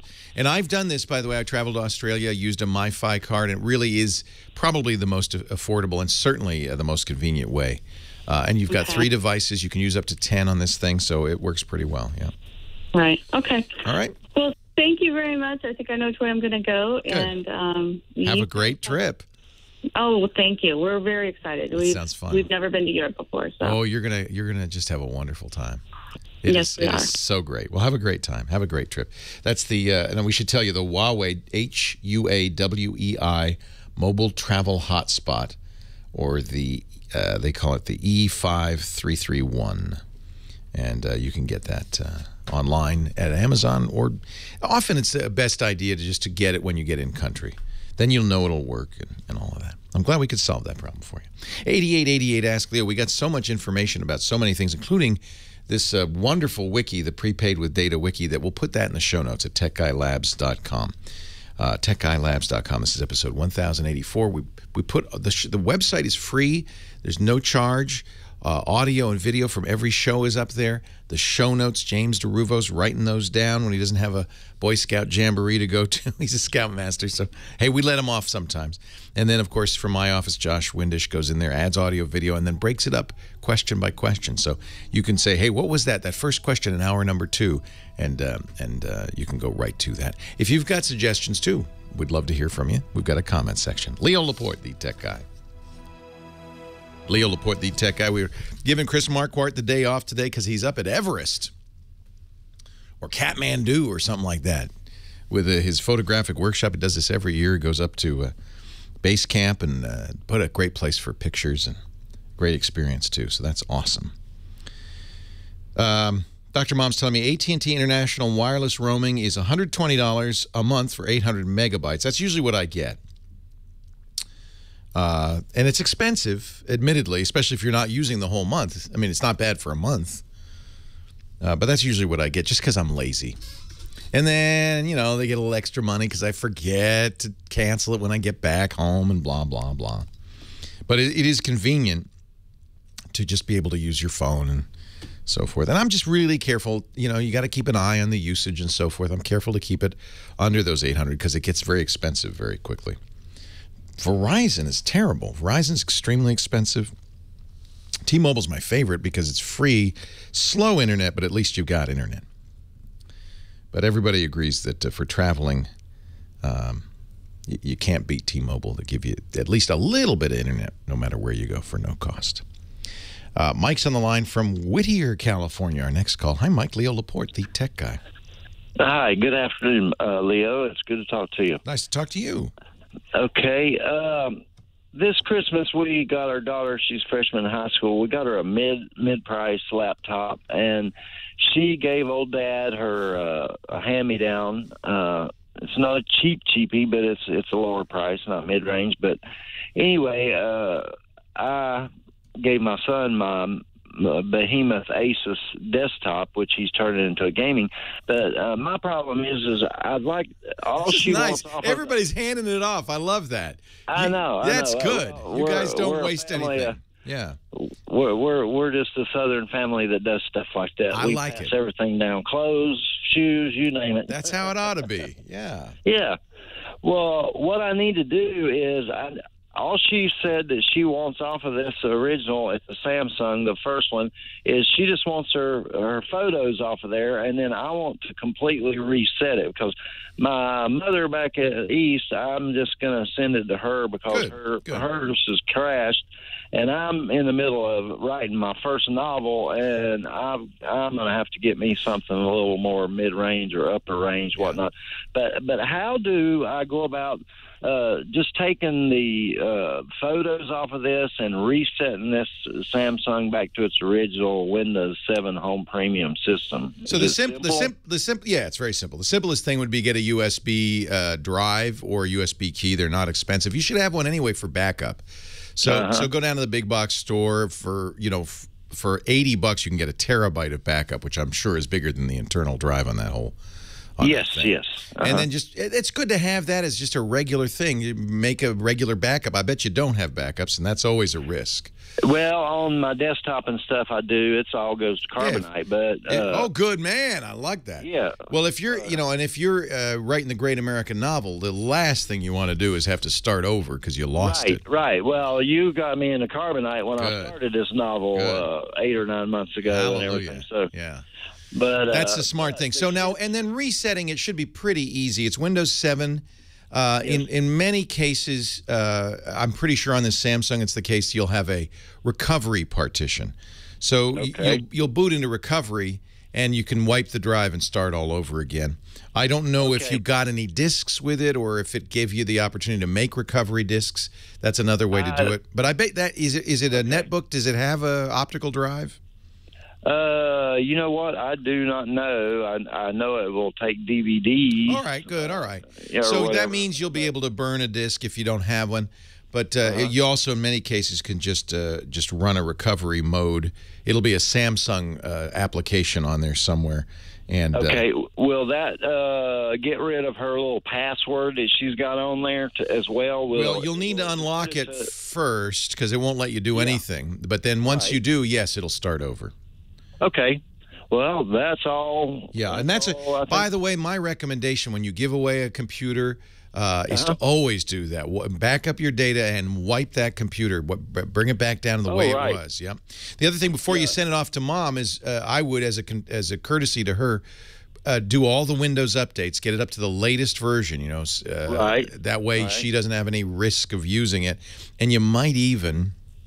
If mom's not super sophisticated, set up, have an administrator account, but then set up a limited user or standard account so that she'll use that day in, day out. That'll keep her a lot safer. Yeah, because all she does is Facebook and emails. Yeah. And that's it. Facebook can get you in trouble. Email can get you in trouble. You know, you get sometimes people. Right. Yeah. Yeah, so it's a good idea. Yeah. Well, if I could write my novel on this Nexus 5 phone I'm talking to you on, I'd do that, but my fingers are too fat for this touchscreen. So but I do love this phone. It's the best phone I've ever had. Chances are you have a Samsung application. They call it their recovery solution. And you'll see when you go to the recovery solution that there's 3 different things you can do. You want to do a restore, and then they'll say, what kind of restore? And you're going to say complete restore, and that will wipe everything out, and it will bring it back to the way it was when you got the computer home, and that's what you want. Yeah, because it like my mother has one that was built for my uncle. He's pretty well off and stuff, and the guy custom built it for her, and it's way over her head, my head, everybody else's. Yeah. And now she's having so much trouble with it, and her being on fixed income and stuff like that, she doesn't have time or money to have it repaired any time it breaks down. This sounds like a very kind thing, and as I said, the thing to do is before you send it off to her, set it up so that she can use it safely and easily. And the #1 thing to do if you're using Windows or Mac or Linux is not to run as an administrator. The viruses, the malware, they get the same permissions you get. So if you're not running it as a god, as a full administrator, neither will the virus. It won't even be able to install in most cases, and that's an excellent thing. 8888 Ask Leo. That's the phone number. We move on to Rob in, is it Lolo, Montana? Is that how you say it? Lolo? Hello, Rob. No. Lolo. I don't hear anything out of Rob. It's dead silent. That's not a good sign. Let's try Tim. There he goes in Minnesota. Hi, Tim. Hi, Leo. Thanks for taking my call today. You're welcome. Ironically, Rob's call was about dropped calls, so maybe that's what happened to him. What can I do for you, Tim? Well, I have this application error on Skype. I don't have a camera connected to it. It says application error, exception EIN, out error in module IP camera, error 103. So when somebody tries to call me, I have to hit OK before I can accept their call. Well, don't you want that? Oh, you don't want the error, though. Yeah. Okay. I don't want the error. So I've been searching for a fix on this thing, and I don't understand it. You know, error messages are an error in the first place because the only person who knows what that message means is the guy who wrote it. And I don't know why, and it's common practice, every computer, program, and operating system spit errors that are useless, sometimes worse than useless, because they give you an idea that maybe has nothing to do with it. However, saying that since it said it's having trouble seeing the camera, it may be a camera driver issue. It's funny because once you click OK, it works fine. Yeah, then the calls come in, and then I can receive their call. But application error, IO error. You know what I would try doing? Maybe you've done this already. Uninstall and reinstall. Skype, okay. Yeah, because it may be that Skype is missing a file that it needs or whatever. It could be a driver issue with the camera. Make sure nothing else is using the camera. Sometimes that's a problem, too. It sounds to me like a driver's crashing. You're clicking OK. It reloads and works fine. Leo Laporte, the tech guy. Hate error messages. Yeah, the data dump on the BSOD. That's useful. Well, I could see that because people call me all the time. I have error 437119. Yeah, we had that guy on that does the National Geographic phone, cellularabroad.com. I'm not really familiar with that, but that's a good idea. All right, I'm going to eat now, so stare at Kim. And Rob got back. He got back on. The one who dropped. Oh, good. He's back. He does have dropped calls, though. Yeah, and he said that's funny. He said that's funny. It dropped. Now we know. Wow. You're using the M8 now, right? Yeah. You want to see the new one? Because I know you have an M7. Is that what they called it? The M7, yeah. The original? Mm-hmm. Well, Ron Owens let me borrow his for a couple days because he wanted to. Ron has always the latest, greatest. He wanted to see if he could come off the whole iPhone thing, and he can't do it. He can't do it. So he had it for a few days, and have him give it to you. He's got AT&T. I've got Verizon. Oh. But anyway, I did try it, and it's great. So I still think that HTC is just knocking it out of the park with these phones. Yeah, they're really good. Yours too. Yeah, no, yours too. This one's good. No, I carry the M8 all the time. This is my phone, and I love it. But I did a side-by-side comparison with the speakers. It's a little better. Oh, yeah? Yeah. Does it sound better? The same song, and yeah, yours is. Because it doesn't have beats on it. Better. Yeah, exactly. Mine is Beats, and yours is what, Harman Kardon? No, Boom Sound. Boom Sound. It's no brand.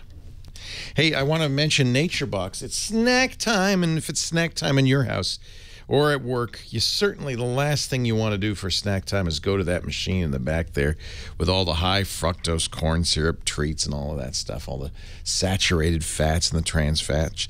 NatureBox is nutrition designed to always be delicious and healthful. Yeah, bring me a Nature. Burke has brought me a NatureBox. So this is what happens. There are 3 NatureBox sizes.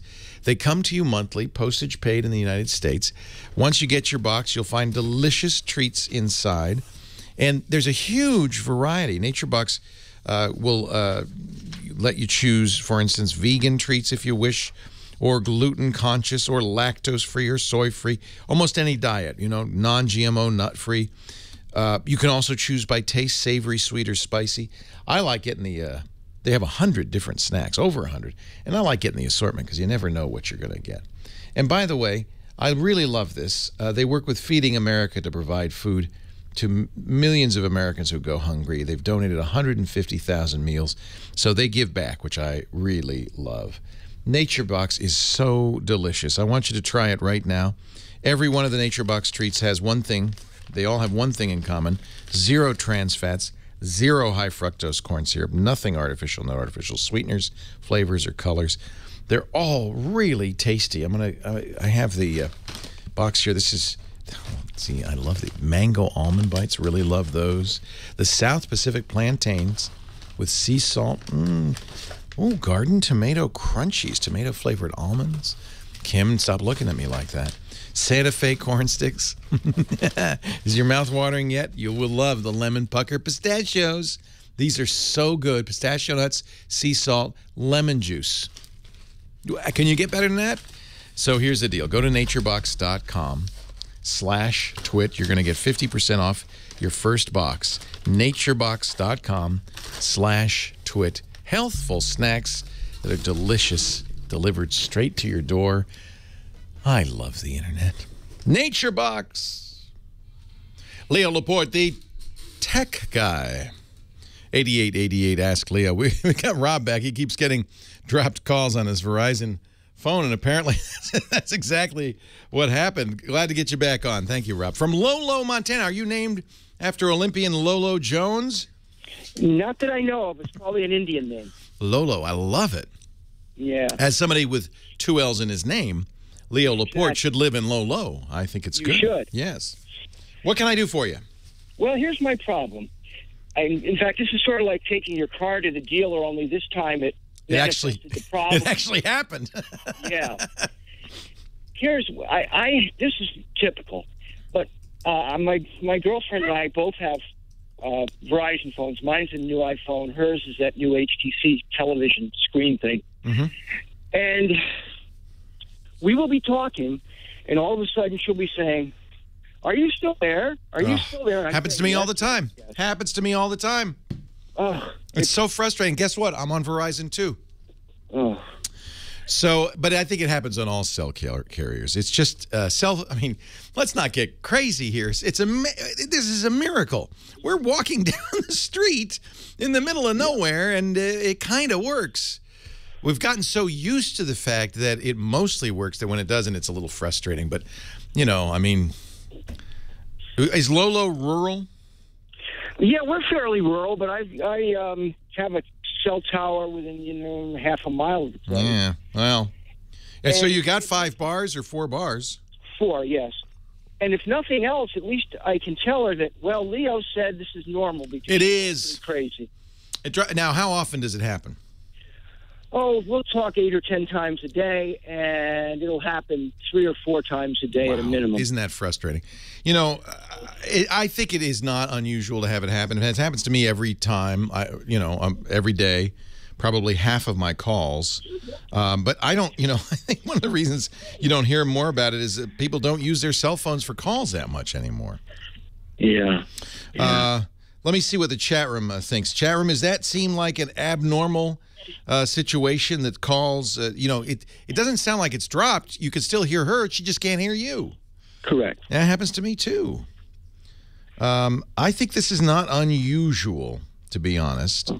And so tell her that.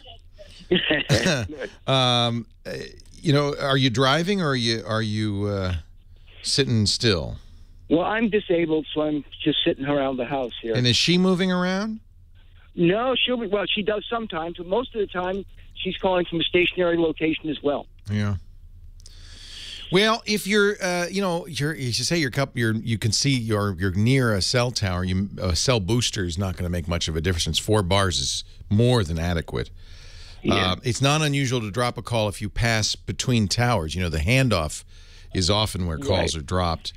I have to say it's not unusual for me to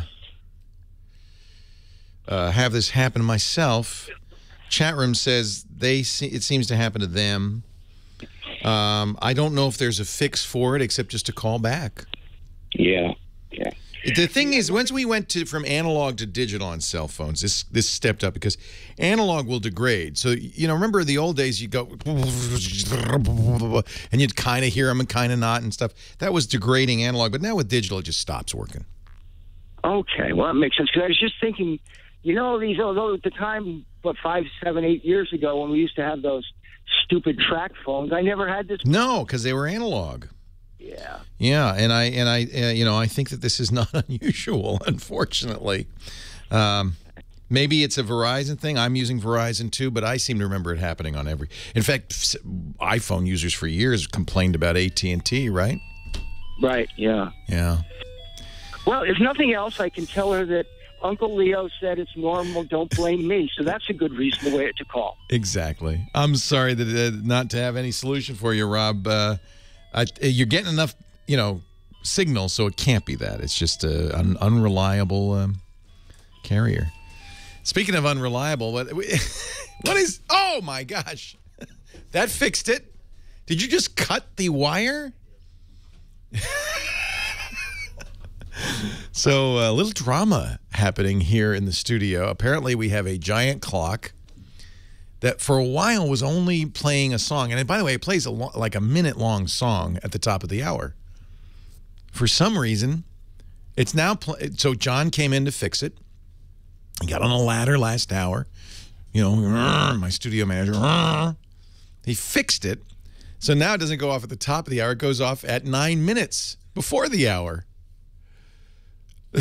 So John has left, but Burke is here. So Burke he hears it. He comes in with clippers, and he cuts the wire. And there was a bit of a, are you okay, Burke? Did it hurt? There was quite a bit of a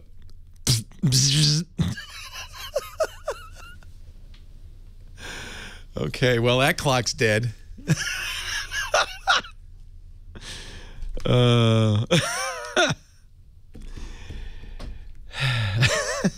But you had to do it. You had to do it, Burke. I'll defend you.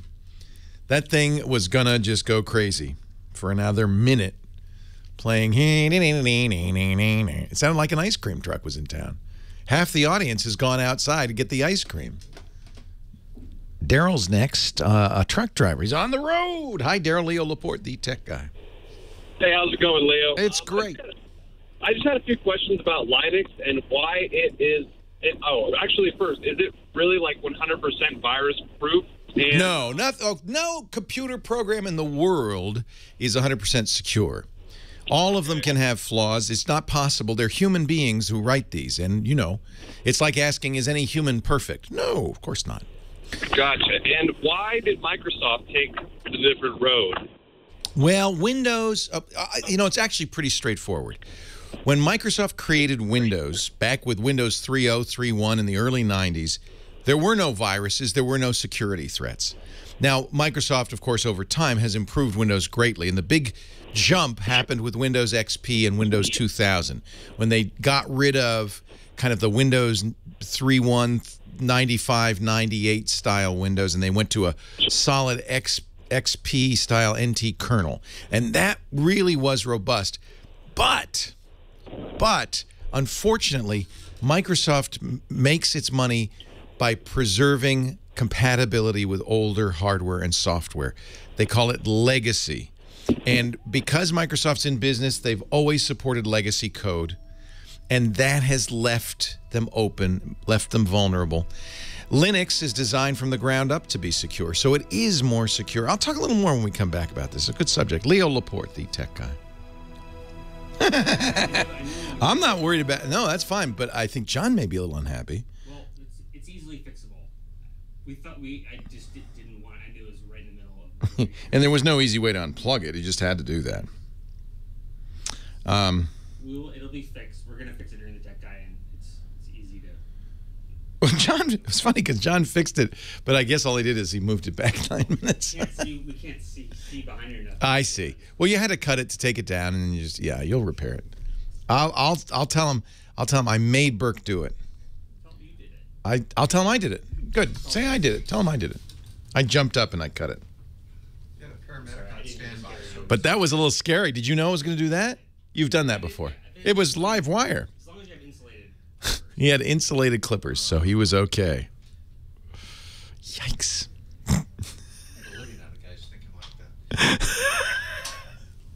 That was really funny.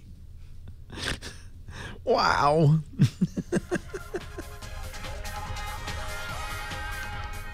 Well, hey, how are you today? Leo Laporte here, the Tech Guy.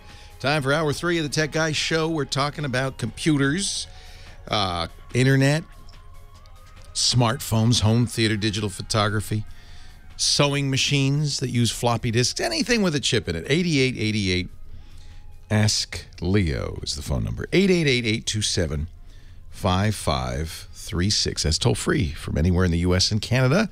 Our website, techguylabs.com. We were talking to Daryl. I don't know if he's still there. You've probably gone in a whole nother state by now. No, I'm still here. I had one more question Sure. after this one. So, But I love the question because we often mention Linux. It's a free operating system. It was created in the early 90s and has been maintained over the years. The timing was perfect. The guy who created it was a Finnish graduate student, and he gave it away. He basically said, here. And the internet was kind of taken off just at this time, and people from all over the world kind of started contributing to it. It was really the birth of the open source movement, and Linux benefited greatly. So you're using Linux all the time. Most web servers run Linux. Of course, Android phones are based on Linux. And it is inherently more secure because it's based on Unix. And the permissions system that Unix uses is inherently more secure than the way Windows works. Macintosh is even more secure. It's also based on a Unix foundation. Windows suffers because it's old, but not only old, but because Microsoft really wants to maintain compatibility with older systems. That's why this is a big deal that they're cutting off XP. It's important for them to do that so that they can move forward. Question 2. Yes, I am a composer / electronic dance producer, and I just wanted to know if you know anything about music software. Yeah, well, my son, who also is big into EDM, he uses Logic Pro, which is a great piece of software from Apple. But, of course, you need to have a Macintosh. A lot of music people do use Macintoshes. There is a great variety of software like Ableton's Live, which is great for live performances.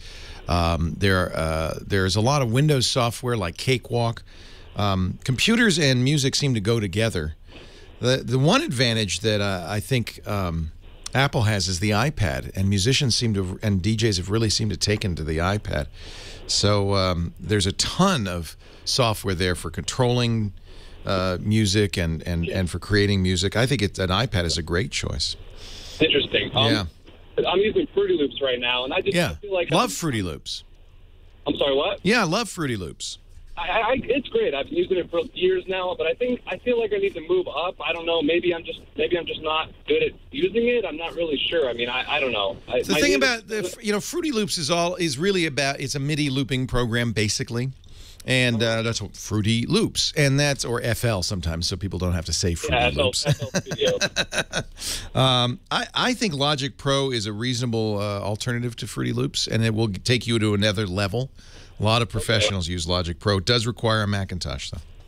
Alrighty, and what computer would you recommend if I was going to get a Mac? What would you recommend? Well, since you're a truck driver, get a MacBook Pro. Okay. Yeah. Great hardware, and as you probably know, it's true for Fruity Loops, true of most music software. The number of tracks and the density of tracks and the complexity of tracks really means that the more complex the music is, the faster the processor, the more RAM you need. So max it out if you can afford it. And of course, many albums are mastered on Pro Tools on a Macintosh. I'm not a fan of Pro Tools. I think it is fairly antiquated and difficult to learn. I really like Logic Pro. I really do. 8888 Ask Leo. That's the phone number. Justin in Alexander City, California. He's on the line. Hi, Justin. Alabama. Alabama. Oh, yeah, I misread it. Alexander City, Alabama. Right. Well, first, I appreciate you doing this show and all the shows on the Twit Network. I really enjoy them. Thank you. We love doing what we're doing. We're very lucky. Well, my question has to do with audio streaming. I work with a company in Alabama, and we produce high school athletic events for like a radio network. And we can't really afford, satellite to stream, to get the feed out there to the affiliates.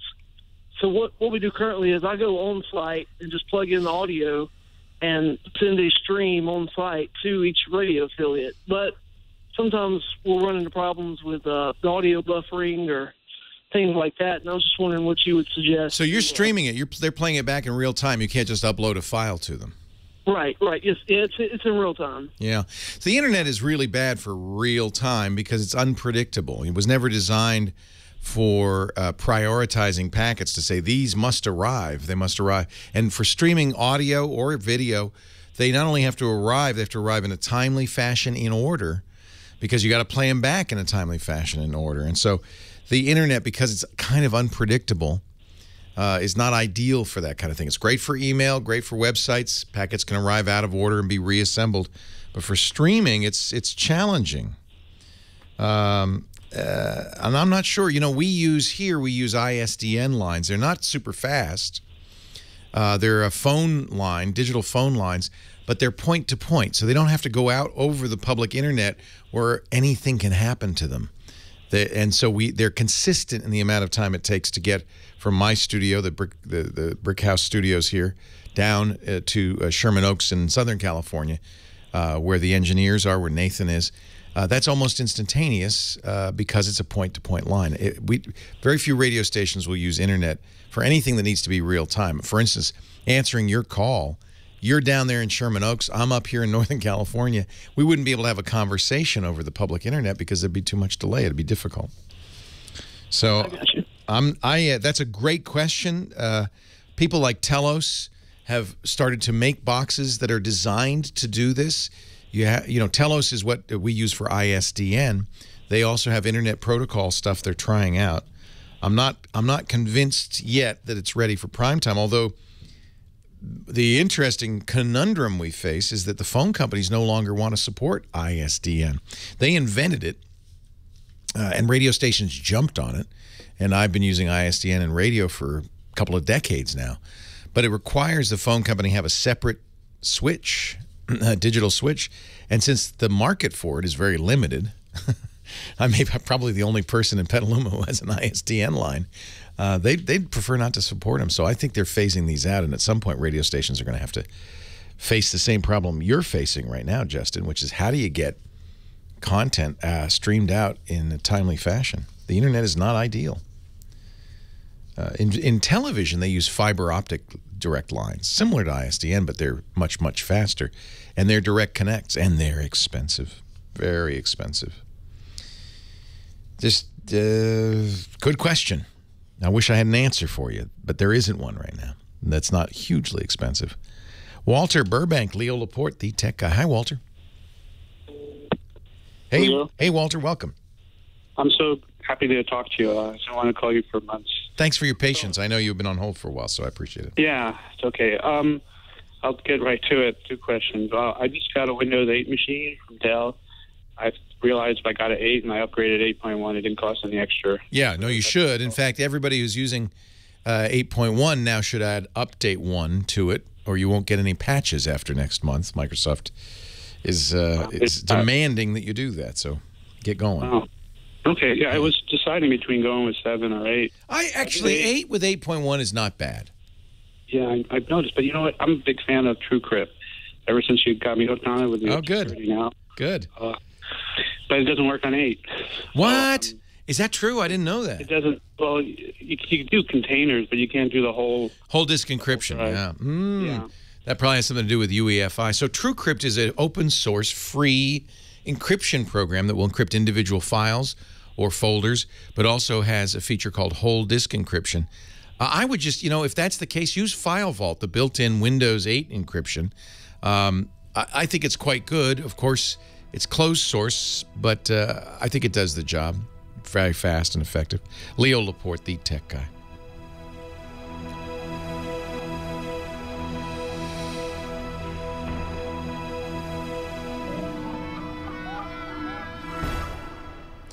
No, even 8.1, not RTM, just 8.1. So if you had 8 and you did the update in the Windows Store, the App Store, to 8.1, and you didn't apply Update 1, and I see no reason why you wouldn't, but if you didn't, that is a requisite for future updates. Mountain View's putting in Google Fiber, not all of San Jose. Yeah, you'll get Update 1 automatically. You won't even notice it. We ended up getting Comcast fiber dug down from a few blocks away. It was at great expense. Did I say File Vault? I meant BitLocker. I said File Vault, didn't I? BitLocker. Yeah, Sonic is doing fiber. We're going to try to get Dana on. We just reached out to him. He'd be great. Oh, that's interesting. Windows 8.1 will start encrypting by default. I like that. Creamy Corncob, there is a newer tour of the basement. Ustream just put out a very recent video that is the most complete tour we've ever started offering, which I love. Does anybody have a link to that Ustream video? Because that is a great video. In fact, maybe I'll show it after the Tech Guy, in between the Tech Guy and Twit. File Vault's the Macintosh version. I should have said BitLocker. And it does use certificates, so you've got to make sure you back up your certificates. Windows 8.1 automatically enables device encryption.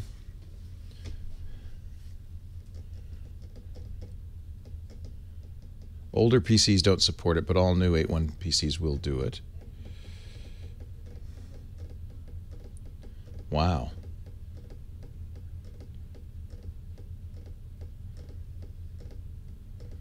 That's great, actually.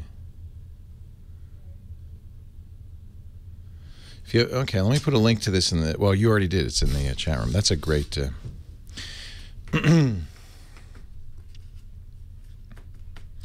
We have 150 megabits per second symmetric A5. I'm sure you get faster, but that's what we have. I like having a basement, but it's not, California, there aren't many basements. If we moved, we probably would lose the basement. Yeah, I'll go back to him. Yes, don't leave, Walter. I'm going back to you. We were talking to Walter in Burbank. I said the wrong name. It's not File Vault. That's the Mac operating system encryption. It's BitLocker. But, it turns out, and I didn't know this, you said you have Windows 8 8.1? I have 8.1. I upgraded from the 8, but I didn't see BitLocker. I was poking around looking for you have to have Pro, but apparently Windows 8.1 will automatically encrypt the storage. This is now the default. Oh. By any chance is 7 doing that? Because I had a problem with my computer. No, 7 is not doing it. So BitLocker is available on professional and enterprise version of Windows, but encryption is now included with all versions of 8.1, and if you have a newer machine, it's on by default. It can't do it in some of the older machines that don't have secure boot, but any new machine or a machine that came with Windows 8 will have pervasive device encryption, which is great. If you lose your device, no one will get into it. Now, the way it unlocks it, and you probably noticed this, is you have to use your Microsoft account to log in. Right. And at that point, the certificate, which is stored with Microsoft, is exchanged and the disk is unlocked. So unless you've somehow turned it off or you have a machine that that doesn't support it, an older machine, you have, in fact, all your stuff is encrypted in Windows 8.1. That's great. Yeah. But they have the key, though, Microsoft. It's not something I can keep. Yeah, if you don't trust Microsoft, you're out of luck. But you know what? If you don't trust Microsoft, you're out of luck no matter what. Right? Okay. I guess TrueCrypt, if you don't trust Microsoft, TrueCrypt might help. But remember, when you use TrueCrypt, once you log into Windows, TrueCrypt unlocks it. If Microsoft were malicious, at that point they could send all the data they want back to the home office. So, you got to trust. Whoever wrote the operating system, if you're using their operating system, you are implicitly trusting them. Yes, that's true. One more quick question. I'm a Sage TV fan, and I'm not sure if you know about Sage. I do, yeah. They got bought out by Google and then ruined. Yeah, it's a shame. Alternate. Yeah, they're gone, basically, yeah. Is there an alternative to Sage TV? I think Myth is still around, isn't it? Myth TV? Myth was the other open source DVR, and nobody's bought them yet. So Sage was all software, right? And you had to get a capture card, as I remember. Yeah. Yeah. So Myth is the same thing. MythTV.org. MYTH. TV.org. But, nowadays I think a lot of people are using XBMC and their XBMC derivatives like Plex. In fact, my current favorite is Plex. I would look into that as well. Okay. I'll check that out. Yeah. Myth TV, you're going to, much like Sage, you're going to do your own. Was Sage Windows or did you use Linux? I use Windows. Okay. I'll use it. So Myth TV is a kind of a Linux distribution that does all of that. So that may be a non-starter for you. Take a look at Plex. Plex has an amazing range of capabilities, lots of plugins. I just think it's a great solution for people who want to basically turn their computers into home theater PCs. Great. Well, thank you very much. Hey, my pleasure. Thanks for calling. I appreciate it. It's good to talk to you. Moving on to Ken in Rhode Island. Hi, Ken. Leo Laporte, the tech. Hi, Leo. Thanks for taking my call, of course. Thanks for calling. So today being Sunday, I'm determined to undo a big computer sin. And so I want to start using some sort of a password management software, and I'm totally confused. And basically, I have an iPhone on my smartphone, and I use Outlook with mail and contacts. So I'd like to get your suggestion on what to use and be able to sync between the two and hopefully not go through the cloud. So there are a lot of password managers. I strongly recommend that people use one. Use the password manager of your choice. I'll tell you which one I prefer and why, but there's 1Password is a very big one, especially in the Mac community. Dashlane is a newer one a lot of people like, but I use LastPass, and I'll tell you why I prefer LastPass.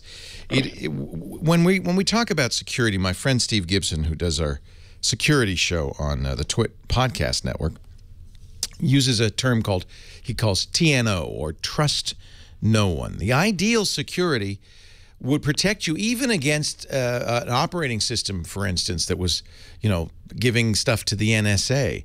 It would be you would encrypt stuff in such a way that only you could get access to it. And of all the password managers I know of, LastPass is the only one I know of that is truly trust no one. So I understand your concern, for instance, is that password manager might store your passwords in the cloud. LastPass does. That's a great convenience because you can install LastPass on your phone and your desktop and your tablet and log into it on any computer and have access to it.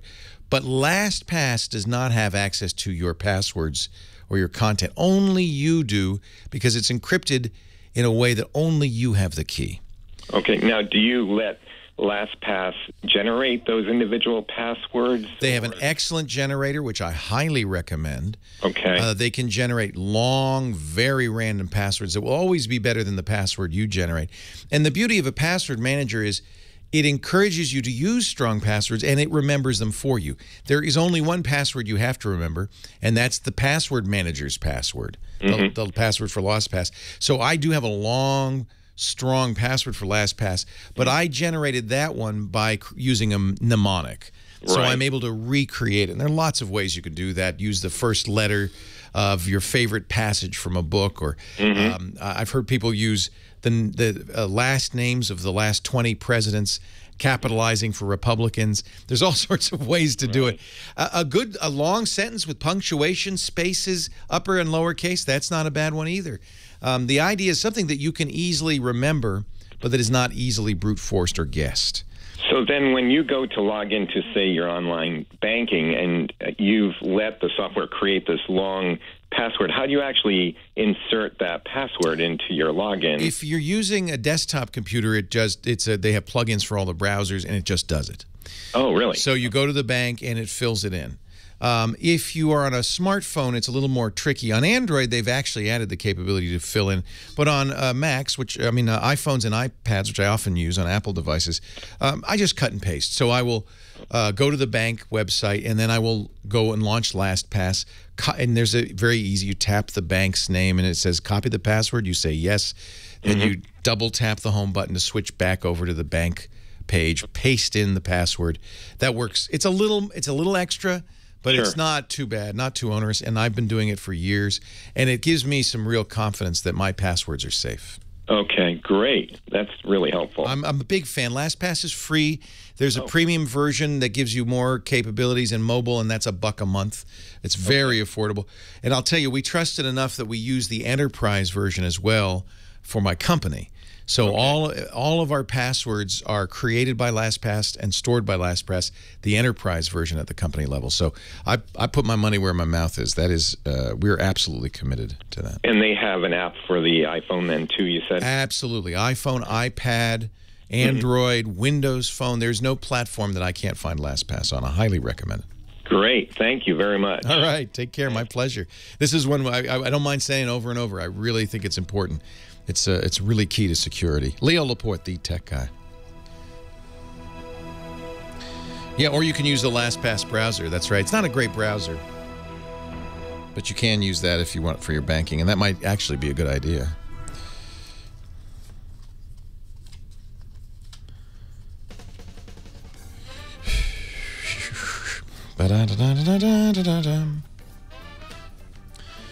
Yeah, RoboFarm's fine.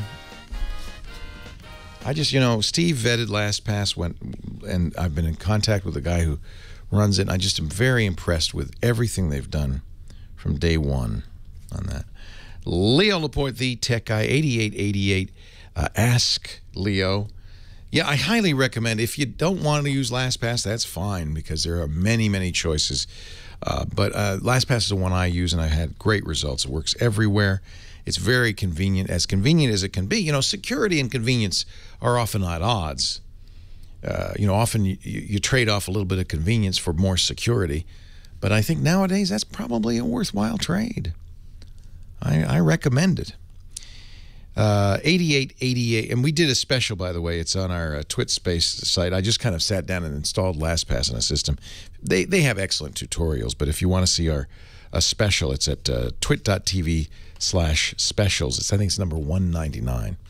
I just walked through it, and you can see a video of me walking through it just to get an idea of it.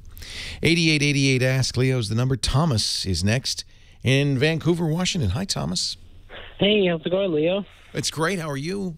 I'm doing wonderful. It's a little bit rainy up here in the northwest, but we're handling the rain. When is it not rainy in the Pacific Northwest? When? most likely during the summer and some parts of fall. All right. And do you happen to know of a person by the name of Charlie Jenkins? I don't. You don't? No.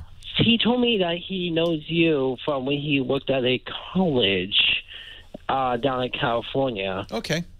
Yeah. Do you have a question? Anyway, yeah, I do. My question is, I'm using Windows 8.1, and I've been using the 4-digit PIN and picture password to quickly log in and all of that. Mm-hmm. And now I'm having issues setting one, like recreating it or something like that. I'm unable to use it completely. I've talked to Microsoft several times about this issue, and they've rebooted me in safe mode, and they just left me hanging in safe mode. The first time I did... Did it work in safe mode? No, it did not, actually. So what's happening?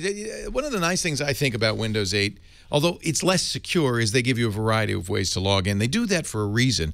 Windows 8 wants you, in general, when you first log in, certainly, to use your Microsoft password. So I log in with my Outlook.com email address and my Microsoft password, which, of course, because I generated it with LastPass, is extremely long and very difficult to enter.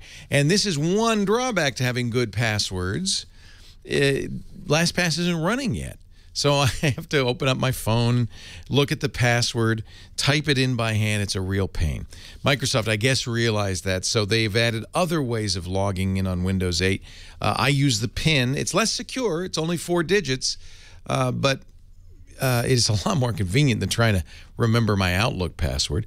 They also have a picture password, which is kind of fun, where you trace a pattern on a picture, and you choose the picture and you choose the pattern. I think that's kind of cool. But what's happening, Thomas? When you try to use these, what goes wrong? It doesn't work? Yeah, it doesn't work at all. So you have to use your Outlook password most of the time? Yeah. And that's a pain. Yeah, it is. And I just want to quickly get on the computer to get some information real quick. And I presume, you called Microsoft. They know more than I do. I presume you tried resetting it, starting over again with a new PIN and a new picture and all of that. Yeah. Is it a touch screen? No, I'm using a basic 2-monitor system, no touchscreens. 2 monitors might also be part of the issue. I think you probably shouldn't try to use the picture password. That's touch focused. So I don't even know. I guess you could use a mouse. I don't even know how you use that without a touch screen. But do the PIN. I use the PIN, and I just use the keyboard to enter in that PIN each time, and that seems pretty good. I'm afraid if Microsoft couldn't help you, I'm not going to have much more success, Thomas. It's hard for me to tell from over here what's wrong with your system. Christopher in La Jolla, California. Hi, Christopher. Leo Laporte, the tech guy. Hey. Hey, Leo. I just had a question about, I have the iPhone 4S, and my girlfriend recently got the Samsung S5 Galaxy. I was just curious, what's the better option? Upgrading to the 5 or waiting till the 6, or switching over to the Samsung Galaxy? Because I really like her phone. We got a little girlfriend jealousy going, a little phone jealousy going on here. Yeah. Yeah, well, immediately the first thing you see as an iPhone 4S user is how much a bigger screen can be of use. Oh, yeah, exactly. You have a tiny screen, a 3.5-inch screen. She's got a 5-inch screen. Is a big difference. Yeah, my whole phone can pretty much fit in her screen. I know. Actually, Samsung had some ads along those lines, as I remember. I'm not a big fan of the Samsung phones. I think one thing Samsung does that Apple does not is they junk up the phone with a lot of stuff you cannot uninstall, Samsung apps and apps from the carriers, and it uses up a lot of space, and it gets in my way, and I really don't like that. On the other hand, I do think Android has eclipsed iPhone a little bit. You know, we're going to get a new iPhone probably, if they stick to their normal schedule, September. But one thing that you might want to do is wait until June. That's the month for the Worldwide Developers Conference. Apple's one conference of the year now. WWDC will that's going to be in just a couple of weeks, June 2nd, will certainly give us some, at least tips, some hints as to what to expect with the next generation iPhone. We'll probably see iOS 8 there, some of the features. They might start talking about the watch that Apple's strongly rumored to be working on, and they might give you some idea about what kind of phone, although typically they don't pre-announce phones. It wouldn't be I know you can wait 2 weeks. Yeah. So, and you know, if you really love your iPhone and you love the apps, you don't have to change. I think I'm almost certain Apple's going to get a much bigger screen on the next phone. They understand that people want bigger screens. Yeah, because like I like the operating system for Apple, but I just don't like the phone itself. It's just small, you know. Yeah, well, and you're a couple of generations behind, so that's one thing. I would wait if you can. You like iOS. You're happy with the iPhone. You've probably invested a lot of money in iOS apps that you'd hate to have to reduplicate. I would say stick with it if you can. There will be a new, bigger iPhone, I'm almost certain, this fall. And how much bigger is a question. Will it be as big as the S5? Probably not, but we don't know. The rumors are that it will be a 4.7-inch screen. Actually, that's a pretty good size. That's, you know, one thing you might notice when you play with your girlfriend's S5 is that it's big in the hand. It's kind of hard to hold. Yeah. I think 4.7, which is a little bit smaller, is about as big as you can go with a phone and still make it comfortable to hold and use with one hand. So my suspicion is, knowing that this is a priority for Apple, the one-hand operation, they'll do 4.7, and I think you'll like 4.7. I think that's just about the right size. So, yeah, you know what? My inclination is wait. Use your girlfriend's phone if she'll let you once in a while, just to check in. But it is a big shift, and if you're really happy with the iPhone, I would stick with the iPhone. I use Android. I did switch a couple of years ago. Big iPhone fan. Waited in line 3 hours for the first iPhone, and loved it for years. It really was a revolution in what these devices could do, how powerful they were, how easy to use they were. But Apple, you know, we were talking about Microsoft being trapped a little bit by legacy, by history. I think Apple's a little trapped by history, too. They don't want to move too far, too fast for their customers. And that's allowed the Android manufacturers to leap ahead, I think. Not just in screen size, but in capabilities and power. I just feel like we have the Android's a little bit ahead, and this will be a chance for Apple to see if it can catch up. So watch June 2nd, WWDC. See what they say there. See if it's anything that makes you sit up and take notice. 8888 Ask Leo. One more break still to come. Leo Laporte, the tech guy. Hey, John. You see, it's his fault. It's my fault. No, it's not it's nobody's fault. Well, it's that stupid clock. It was dying, and oh, is that why it was playing the music? It was dying? Well, the alarm thing, you couldn't set the alarm. The LEDs were flashing, and I was trying to get it to turn off. But I thought it was at noon. It was so 12:51. It starts playing. It's like in the middle of an ad. Oh, man. I certainly want to promote this, but I don't know if you should promote it on the air or just to the stream. I'll mention it. You're right. I will mention it. So we're going to do it 1 to 4. Yeah. All right. Yeah. This Friday. Yep. That's good. Thank you, woman. Two shows worth of calls. Right. I'm going to need 2 shows worth of calls. Yikes. Yes, I'm running away to Bottle Rock, which is the Napa Valley version of Coachella, but with crappy bands. It's going to be great. It's a 3-day festival. And so that's the last weekend of May, I think.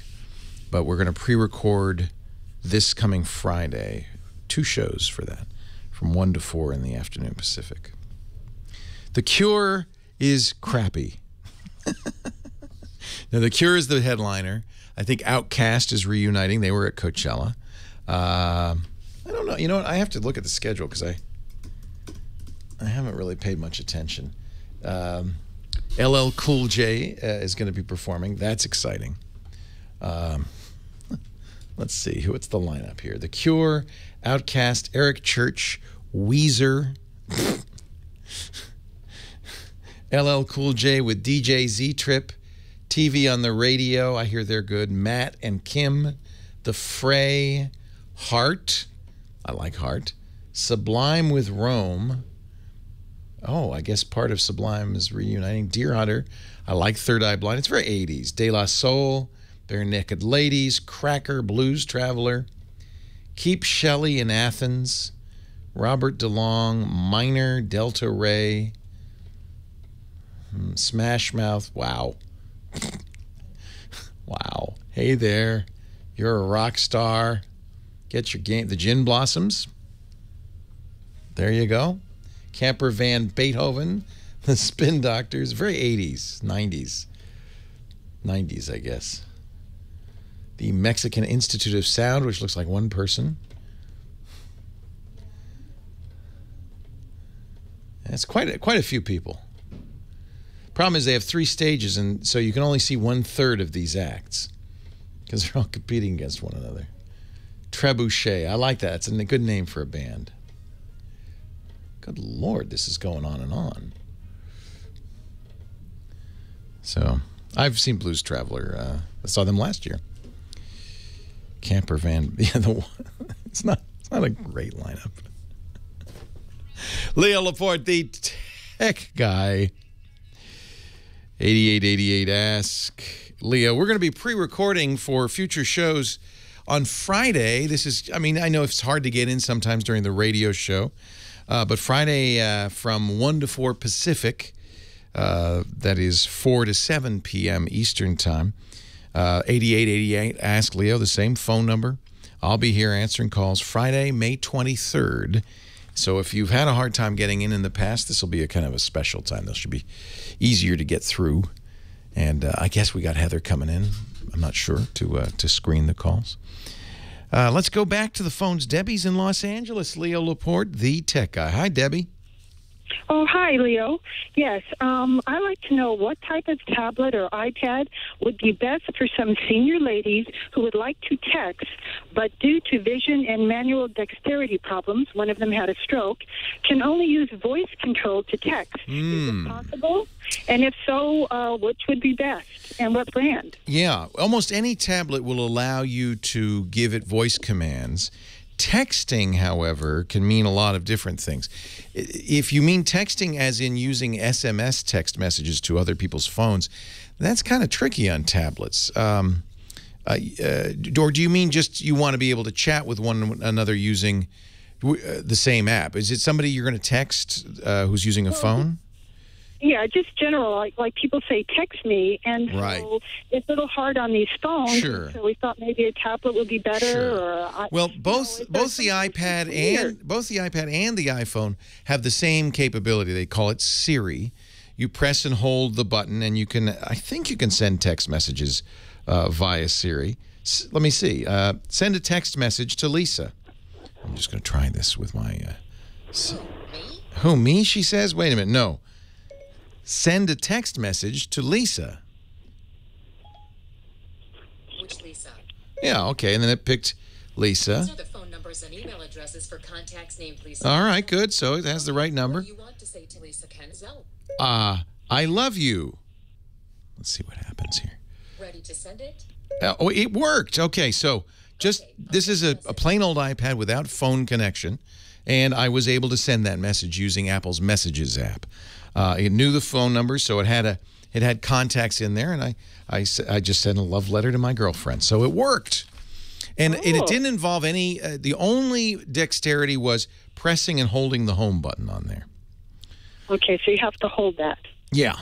Not the whole time, just when you want to get its attention. And then it'll interact with you the whole time. I don't know how much of that you could hear, but it worked pretty well. Now, Google does some of that, but there's some tricks in getting it to go out to phones.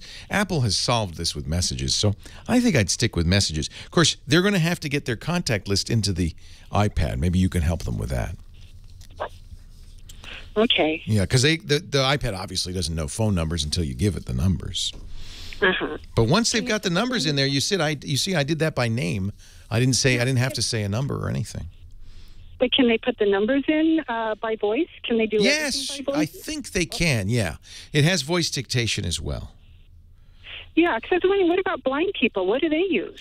Well, actually, Apple and Android both have excellent accessibility features. Screen readers that will read you the contents of the screen.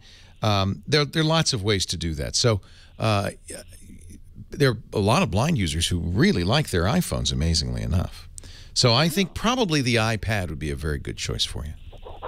Okay, sounds great. You're welcome. All right. Thank you so much, Leo. Take care.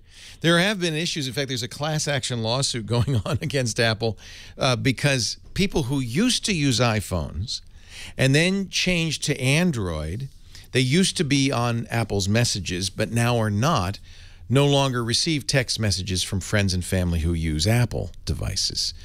And Apple knows about this, and they don't know why, but there seems to be a problem. Sometimes resetting your account works, but not always. It's a very weird bug, but that's fine. And this will actually let you send to any telephone, whether they have an iPhone or not. The problem only occurs if it's somebody who had an iPhone and then switches to an Android phone. It's just a bug, frankly. LaSalle on the line from Logan, New Mexico. Hi, LaSalle.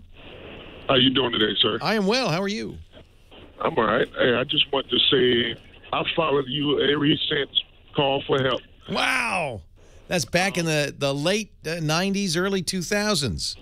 Yes, sir. Everything you recommend, I wind up going to buy. My wife tells me I'm kind of crazy, but...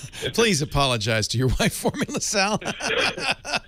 I'm a bad influence. I know it. So what got me was when you got your license as a ham. Yeah. I was like, wow, okay. If this idiot can do it, anyone, right? That's what you were thinking. Yeah. Well, he did it, so I can do it. It's fun, you know. It's really a great hobby. And, in fact, ham radio is pretty important, too. Hams are often the only line of communication after a disaster. After Katrina, it was hams that were able to get information out about the conditions, the floodwaters. They really make a difference. So I encourage people to become ham radio operators. It's easy. The FCC has eliminated the requirement for Morse code. That was the big change. You know, when you had to learn ... that was hard. But it's easy now to get a technician's license, a basic license. Well, when you got yours, I said, okay, I'm going to start driving. So I got Gordon West. I listened to Ham Nation. I did that. Last Saturday, I took my technician and I aced it. Didn't miss none. LaSalle, congratulations and welcome to the hobby. You haven't got your call sign yet, probably. No, not yet. I probably have it this week. Oh, that's exciting. Do you have a... More good news for you, though. What's that? I took my general and passed that. Aced it, too. Oh, LaSalle, you're not wasting any time. You're just moving right along. So 2 months, July the 12th, I'm going back to take my extra. All right. Good man. Yeah, there's 3 stages. There's technician, general, and extra. It's a little bit, actually, it's a lot harder as the tests go along, but I'm impressed. And now, do you have a radio? Not yet. I'm looking at the ICOM. ICOMs are great. I have all ICOM radios, although for initial starting out, a lot of times a handy talkie is the most useful little FM dual band radio, and they're not very expensive. A lot of good manufacturers. ICOM, of course, Kenwood. And they're a great way to get started. You can even go mobile with them, which is nice. Put them in your car. And I'll put them in my truck. I'm a truck driver. Oh, yeah. Every truck driver should be a ham. Absolutely. Absolutely. Yes. Well, I just want to say thank you. You're welcome, LaSalle. Congratulations. That's awesome. I'll let you know when I get my extra, and I hope that you upgrade to get your extra. I will. I will. You know, hams are funny. I've been to ham. We were just talking yesterday to the folks in Dayton at Hamvention, but I've been to ham conferences where guys are wearing buttons around that say, "Just tell my wife it costs $1.50," because hams. LaSalle, you think you spend a lot of money on technology now? You're just getting started. Honey, would you mind if I put up a 150-foot tower in the backyard? You don't mind that, do you? You'll be building a ham shack. You'll have the radios. But actually, if you're on the road a lot as a truck driver, I think that's a great thing to have. Thanks, LaSalle. Thanks, everyone, for joining me. Thank you to Kim Schaefer for filling in, Nathan Staten, our musical director. Thanks to you for being here. Leo Laporte, the Tech Guy. See you next time. Well, that's it for the Tech Guy Show for today. I'm Leo Laporte. Thank you so much for joining us. Don't forget, the Tech Guy is just the tip of the iceberg. We do nearly 30 shows now on the Twit Netcast Network, and you'll find them all at twit.tv. We talk about Windows on Windows Weekly, Macintosh on Mac Break Weekly, iPad on iPad Today. You get your daily dose of tech news from Tech News Today, and our weekly roundtable show, This Week in Tech. It's all at twit.tv. And I'll be back next time with another great Tech Guy podcast. Thanks for joining me. See you next time.